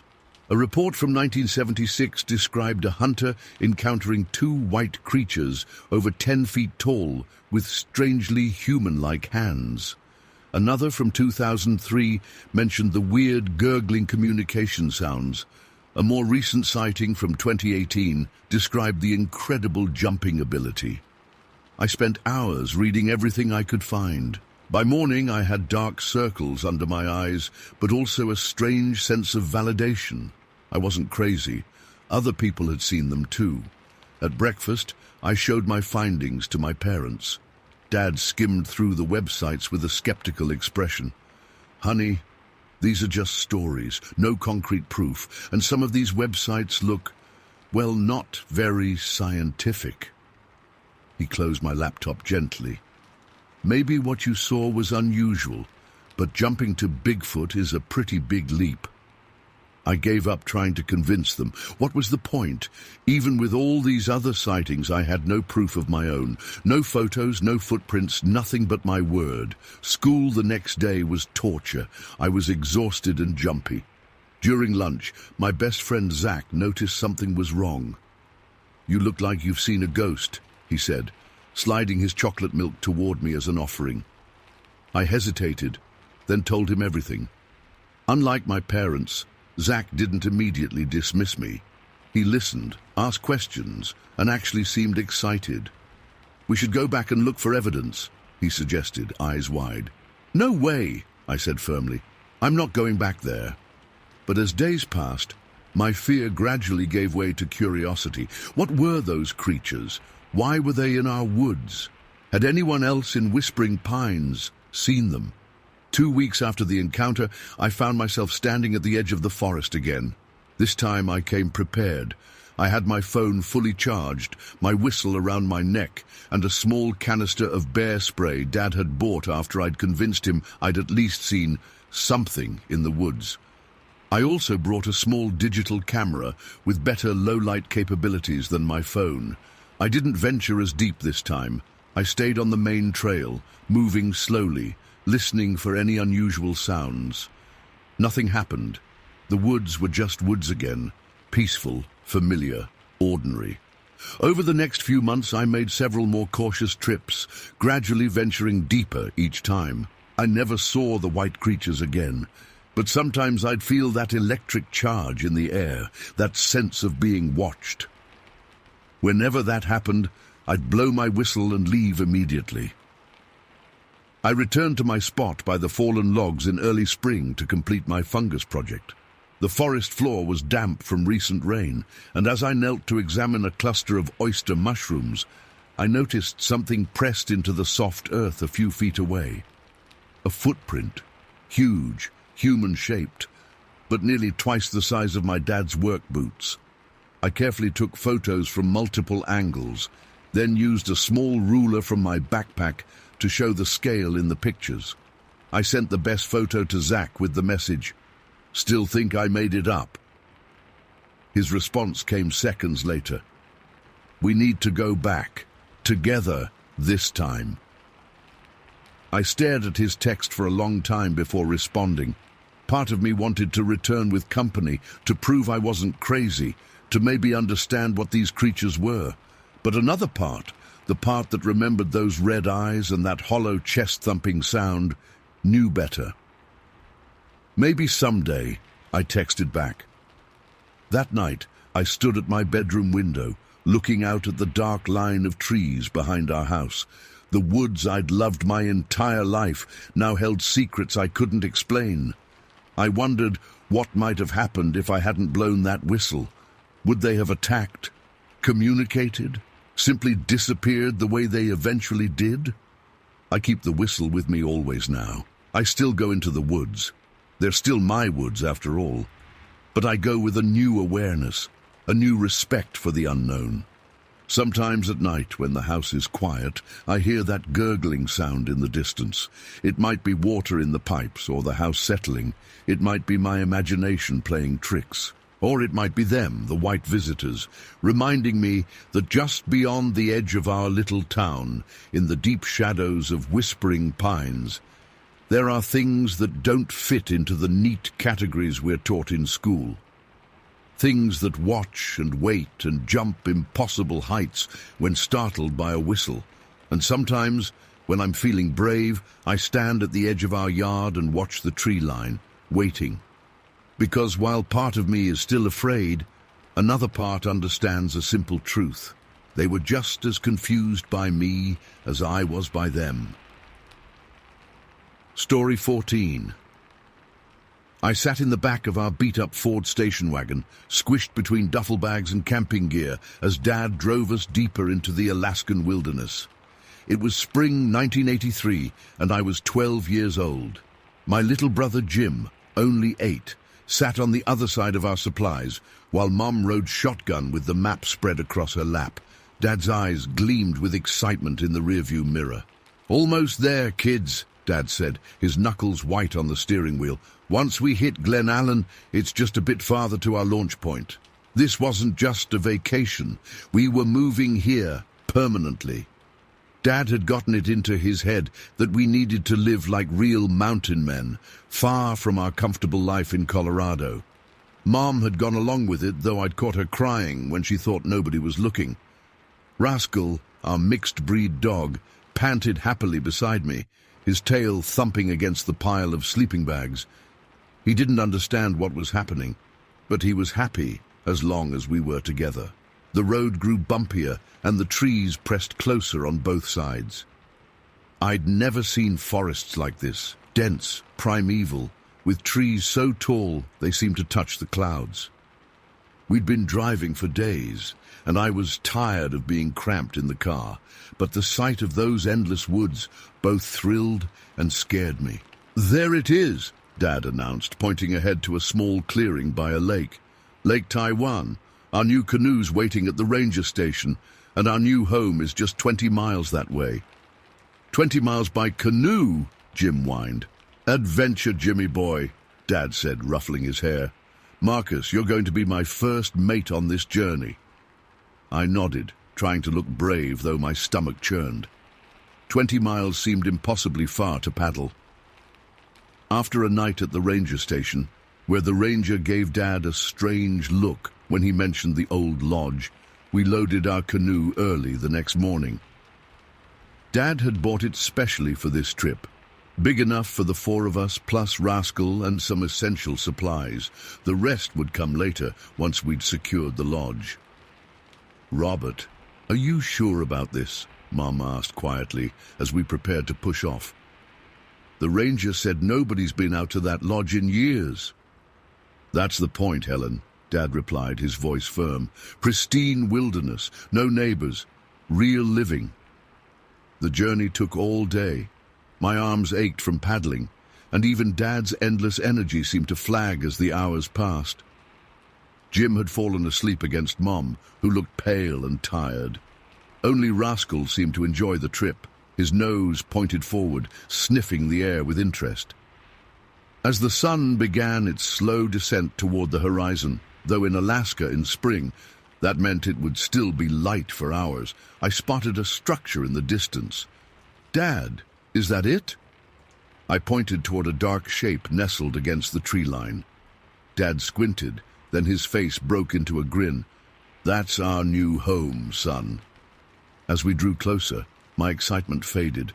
The lodge was, well, a wreck. The main building was a 2-story log structure with a sagging roof and boarded windows. Several smaller cabins surrounded it, most collapsed into piles of rotting timber. The whole place had an air of abandonment that made my skin crawl. "It's got good bones," Dad declared, as we pulled the canoe onto the rocky shore. "Nothing a little elbow grease won't fix." That's when I first noticed the smell. It wasn't the normal rot of damp wood or the mustiness of abandoned buildings. This was different, musky, oily, and unpleasant, almost animal-like, but not quite like any animal I'd ever smelled before. "What's that smell?" Jim asked, wrinkling his nose. "Probably just some animal made a den nearby," Dad said dismissively. "We'll clear it out." Rascal seemed interested in the smell, his nose working overtime as he paced the shoreline. When Dad let him off his leash, he immediately began sniffing in wide circles around the property. "Look over there." Mom pointed across a narrow stretch of water where the lake pinched inward. "Is that a village?" We all turned to see what looked like another collection of structures across the water. These were smaller than our lodge, arranged in a semicircle facing the water. "That must be the old Taiwan Indian village the ranger mentioned," Dad said. "Been abandoned for decades. We'll check it out tomorrow." We made camp in the main lodge that night, clearing enough space on the dusty floor for our sleeping bags. The smell was less noticeable inside, but still there, lingering at the edges of my awareness as I tried to sleep. The next morning, Dad was up at dawn, mapping out work plans and exploring the property. After a quick breakfast of granola bars and dried fruit, he called me over. "Marcus, I need to inspect the foundation and check the roof. While I do that, why don't you take Rascal and check out that game trail behind the cabins, see if there's anything useful back there?" I nodded, grabbing my jacket and whistling for Rascal. He bounded over, tail wagging. "Don't go too far," Mum called as we headed toward the path Dad had pointed out. The trail was well worn, cutting between two of the collapsed cabins and heading uphill into the forest. Rascal trotted ahead, occasionally stopping to sniff at something interesting before continuing. The trees grew thick on either side, their branches creating a canopy that dimmed the morning light. We followed the ridge for about a quarter mile, with glimpses of the lake through the trees to our left. Then the trail dipped downward, leading into what looked like a swampy area. The vegetation changed here, growing denser and more tangled. Visibility dropped to just a few feet in places as we pushed through, and the smell, that strange, musky, oily smell, grew stronger with each step. It became so intense that I had to breathe through my mouth. Rascal suddenly stopped. His body went rigid, his tail straight out behind him. I'd seen him do this before when he spotted a squirrel or rabbit, but this was different. His whole body quivered with excitement or fear. I couldn't tell which. "What is it, boy?" I whispered, my hand instinctively reaching for his collar. Before I could grab him, Rascal exploded forward, charging into the dense brush with a volley of frantic barks that echoed through the swamp. The sound was aggressive, angry. Not his playful, "I found a squirrel" bark. My first thought was bear. We'd been warned about them, told what to do if we encountered one. Dad had said to back away slowly, make myself look big, never run. But fear gripped me, and my first instinct was to turn and sprint back up the trail to Dad. I spun around ready to flee, then stopped dead in my tracks. Through a gap in the vegetation about 30 yards away, I saw what Rascal was chasing. It wasn't a bear. The creature was massive, standing upright on two legs like a man, but towering at what had to be 9 or 10 feet tall. It was covered in dark brown hair or fur that hung in matted clumps from its powerful frame. As it ran, it pumped its arms, not like an ape or gorilla, but like a human runner, with deliberate, coordinated movements. It was sprinting uphill away from Rascal, who nipped at its heels, barking furiously. Despite its size, the creature moved with shocking speed, crashing through the underbrush as if it were nothing more than tall grass. For a split second, it half-turned, as if to look back at its pursuer, and I caught a glimpse of its face. A flat, broad nose, deep-set eyes beneath a heavy brow ridge, and a mouth set in what looked like a grimace of fear or anger. My blood turned to ice. I couldn't move, couldn't breathe. Every story I'd ever heard about Bigfoot or Sasquatch flooded my mind. Then the creature disappeared into the thicker forest uphill with Rascal still in pursuit, his barks growing more distant. I ran faster than I'd ever run in my life, back up the trail toward the lodge, my heart hammering in my chest so hard I thought it might explode. Branches whipped at my face, roots threatened to trip me, but I didn't slow down. "Dad!" I screamed as the lodge came into view. "Dad!" He emerged from behind the main building, a concerned look on his face.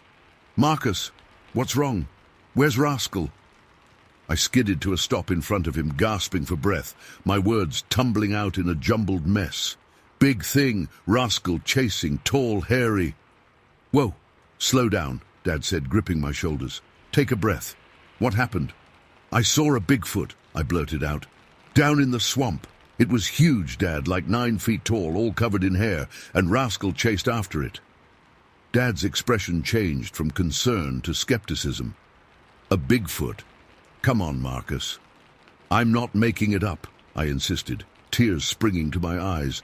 "I saw it. Rascal saw it too. He's still chasing it." Dad sighed, looking toward the trail. "You probably saw a bear standing on its hind legs. They can look pretty big that way." "It wasn't a bear." It ran like a person on two legs the whole time. Mom and Jim had come outside now, drawn by my shouting. "What's happening?" Mom asked. "Marcus thinks he saw a Bigfoot," Dad said, his tone making it clear he didn't believe me. "I did see it." I was nearly screaming now, frustrated and scared. "And Rascal's still out there." That part at least got through to Dad. Whatever I had or hadn't seen, our dog was missing. "All right, let's go find Rascal," Dad said. "Jim, stay here with Mom. Marcus, show me where you were." We headed back down the trail, Dad calling for Rascal every few yards. I stayed close behind him, jumping at every sound in the forest. The smell grew stronger as we descended toward the swampy area, and I saw Dad wrinkle his nose. "What is that smell?" he muttered. "That's what I was trying to tell you," I said. "It smells like the thing." When we reached the spot where I'd seen the creature, Dad stopped and looked around. The vegetation was crushed in a wide path leading uphill, far more damage than Rascal could have caused alone. Dad knelt down, examining the ground. His expression changed as he found what looked like huge indentations in the swamp muck. "These are footprints," he said quietly, measuring one with his hand. It was at least twice the size of his palm. "They're spread about 6 feet apart," he added, walking between them. "Whatever made these was running. And big." He stood up, looking at the crushed vegetation and the clear path of destruction leading away from us. For the first time, I saw uncertainty in his eyes. "And that smell," he said. We both jumped as a bark echoed through the trees. A moment later, Rascal bounded into view, tongue lolling, tail wagging like he'd had the time of his life. But the smell that came with him was overwhelming. The musky, oily odor clung to his fur so strongly that Dad backed away a step. "Jesus, Rascal, what did you roll in?" Dad coughed, covering his nose. Rascal just barked happily, clearly pleased with himself. Dad grabbed his collar and quickly led us back to the lodge. When we returned, Mom took one whiff of Rascal and declared him off limits until he could be bathed. "What happened out there?" she asked, looking from me to Dad. Dad hesitated. "Something big was in those woods," he admitted. "I'm not saying it was a Bigfoot, but it was something substantial." He described the footprints and the crushed vegetation to Mom while I nodded vigorously. "See? I told you," I said. "We'll need to be careful for a while," Dad decided. "Whatever it was, bear or something else, it's probably long gone now, scared off by Rascal." We spent the rest of the day setting up our temporary camp inside the lodge. Dad reinforced the main door and covered the broken windows as best he could. Mom attempted to bathe Rascal in the lake, but even after 3 washes, the smell clung to him. "That dog is sleeping outside tonight," she declared. That night I lay awake in my sleeping bag, listening to the unfamiliar sounds of the Alaskan wilderness. Every crack of a branch, every rustle of leaves had me imagining that creature returning, peering in through the boarded windows with those deep-set eyes. We stayed at that lodge for a full year. Dad fixed up enough of it to make it livable, though it never felt like home to me.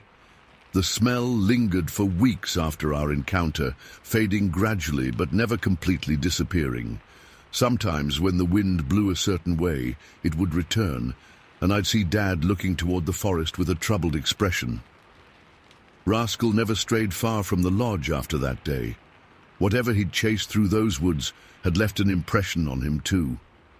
Eventually, Dad admitted that the mountain man dream wasn't working out. The isolation was too much, the work too hard, the comforts too few. We moved to Talkeetna, where he found work as a guide for tourists and hunters, and Mom opened a small bakery. It was a compromise, still Alaska, still wilderness nearby, but with people and electricity and running water. I spent most of my life in Alaska after that, working telecommunications in remote areas, hiking and camping across the state. I've seen bears, moose, wolves, every known creature that roams these forests. But I never again saw whatever ran through those woods that day in 1983. I looked, though. Every time I ventured into the forest, my eyes scanned the trees, my ears tuned to unfamiliar sounds, my nose alert for that distinctive odor. Sometimes people ask if I believe in Bigfoot. I don't answer directly. I just tell them there are things in the wilderness that defy explanation, things that exist whether we have a name for them or not. What I saw that day was real. Rascal knew it. Dad came to know it, though he never fully admitted it.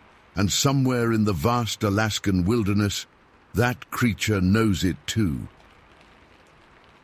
Story 15.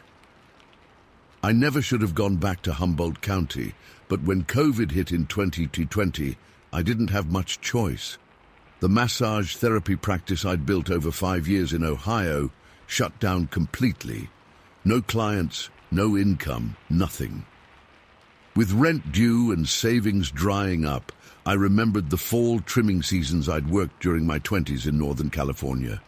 Good money, off the grid, and familiar territory.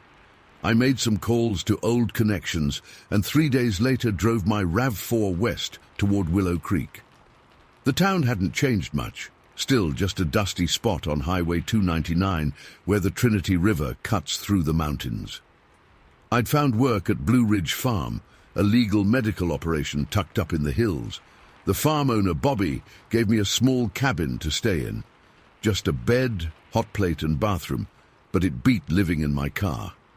The first week went fast, 12-hour days with scissors in hand, my fingers sticky with resin as I trimmed each bud down to dispensary standards.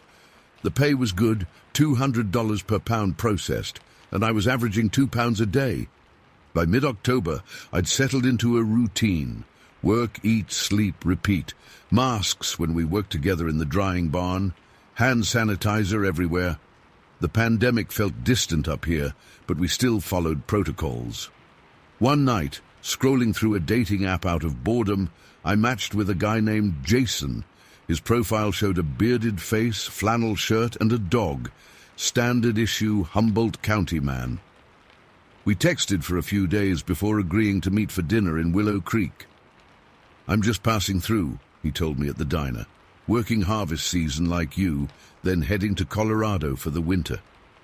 Jason had kind eyes and calloused hands. He listened when I talked. After burgers and fries, neither of us wanted the night to end. "Ever been to Camp Kim too?" he asked. "It's just down the road. Good spot to see stars." I nodded. "I know it. Nice little campground by the river. Want to go check it out?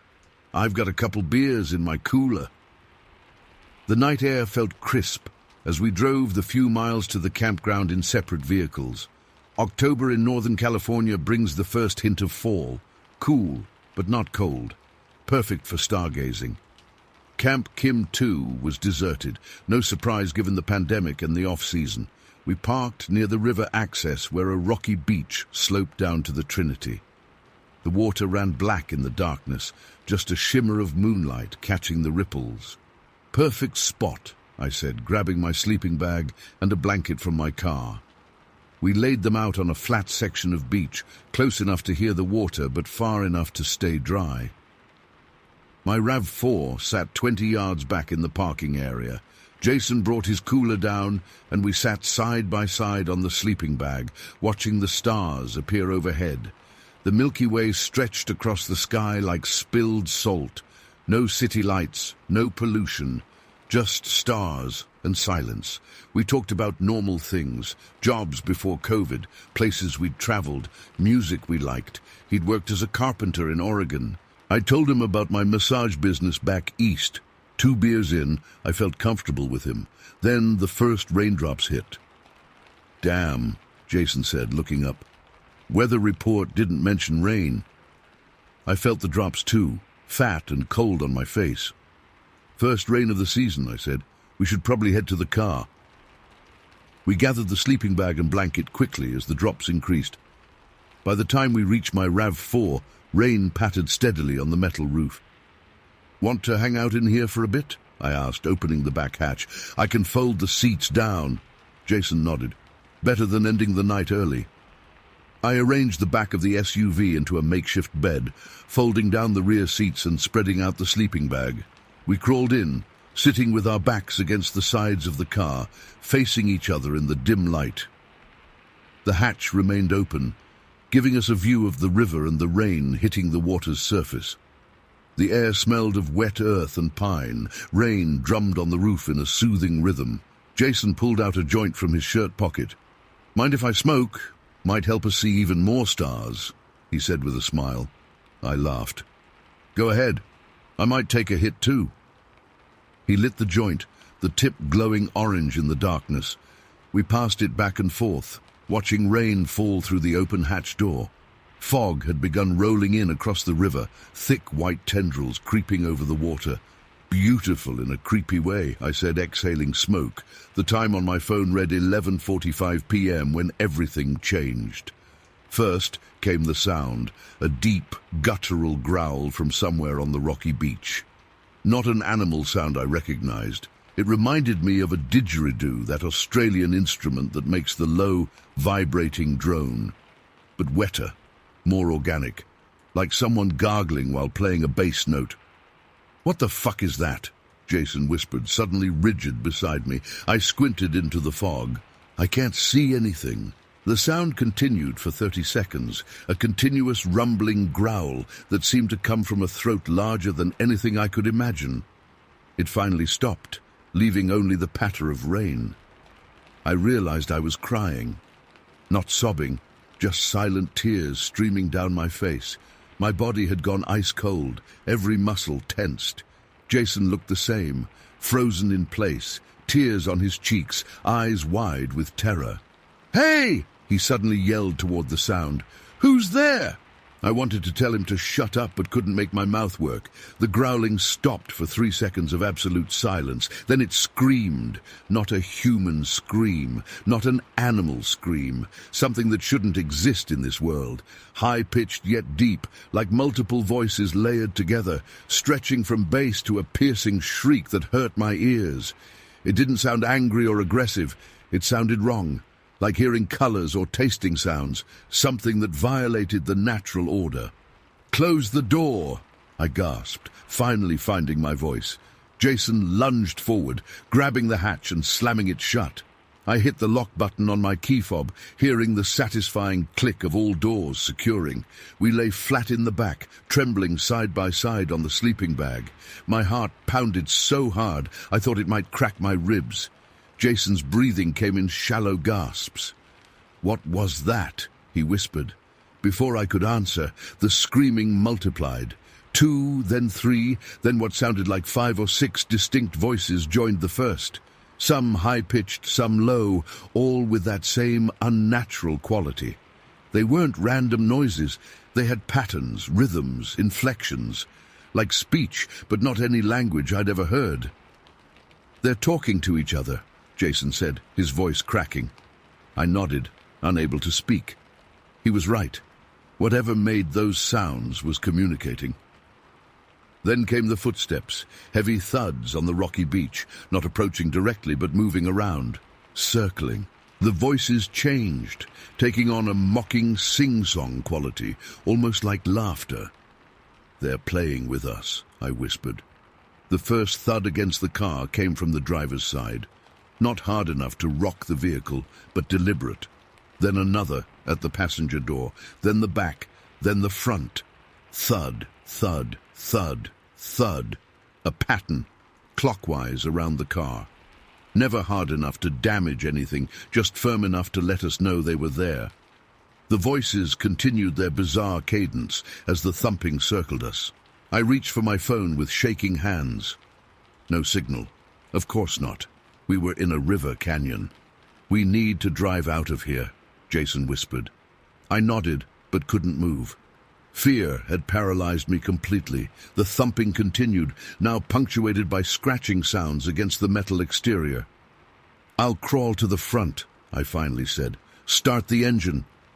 As I began to move forward between the front seats, something slammed against the back passenger window. Not a thud this time, a deliberate bang that shook the entire vehicle. Jason and I both screamed. I couldn't help it. Pure primal terror ripped the sound from my throat.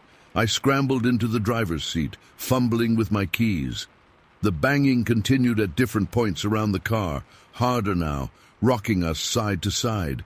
Jason climbed into the passenger seat, his face pale in the darkness. The key slid into the ignition.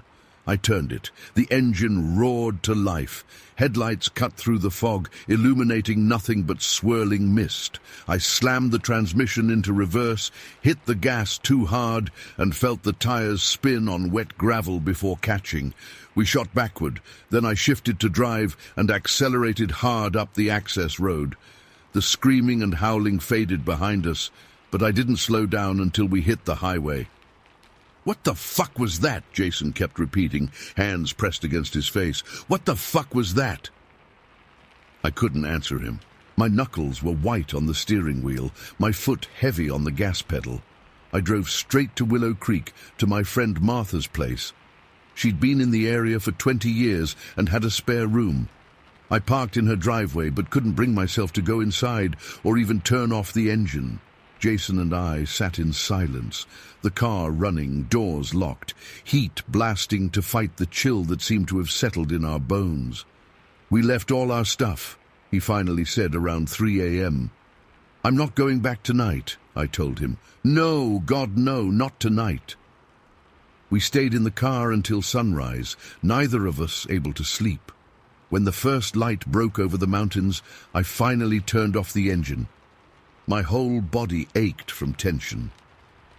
"We should go back for our things," Jason said. "In daylight." I nodded, though everything in me screamed not to return. We drove back to Camp Kim 2 as the morning sun cut through the trees. The campground looked ordinary in daylight, peaceful even. A few puddles from the rain, but otherwise just a typical riverside spot. Our things remained exactly where we'd left them. My blanket, still partially spread on the rocky beach. Jason's cooler unopened, even his wallet, which he'd accidentally left beside the cooler. "They didn't take anything," he said, sounding surprised. I scanned the beach for footprints, for any evidence of what we'd experienced. The rain had washed away most marks, but the rocky sections should have shown something. There was nothing. No tracks. No disturbed areas. Nothing broken or moved. "Maybe we imagined it," Jason suggested without conviction. I shook my head. We both heard it. We both felt it. We gathered our belongings in silence and returned to the cars. Before getting into his truck, Jason looked at me. "I'm leaving today, heading to Colorado early." I nodded. "Probably smart." "Will you be okay?" "Yeah, my job ends in 2 weeks anyway. Then I'm going back east." We exchanged numbers but never used them. What would we talk about? How do you process something like that together? I finished my work at Blue Ridge Farm, collected my pay, and left Humboldt County 3 days later. I told no one about what happened. Who would believe me? 6 months later, back in Ohio, with my massage practice slowly reopening as COVID restrictions eased, I found myself researching. Forums about Humboldt County, Trinity River, unexplained phenomena. I found stories, similar experiences, Native American legends about beings in those forests. Not Bigfoot. Something different. Something that could speak. Something that played with humans. I remembered details I'd buried. How the voices had patterns. How the thumping circled precisely. How they never actually tried to break into the car. Just scare us. Taunt us. I don't sleep well anymore. Camping is out of the question. Even rain on a roof can trigger panic attacks, bringing back the sound of those voices. I'm telling this story now because I need someone else to know, not for belief or validation, but as a warning. There are places in this world where something waits in the darkness, not animal, not human, something else. If you're ever near the Trinity River at night and hear something that sounds like a growl that shouldn't exist in nature, get in your car and drive. Don't look back. Don't stop. Just drive. Because whatever was at Camp Kim 2 that night wasn't just passing through. It lives there,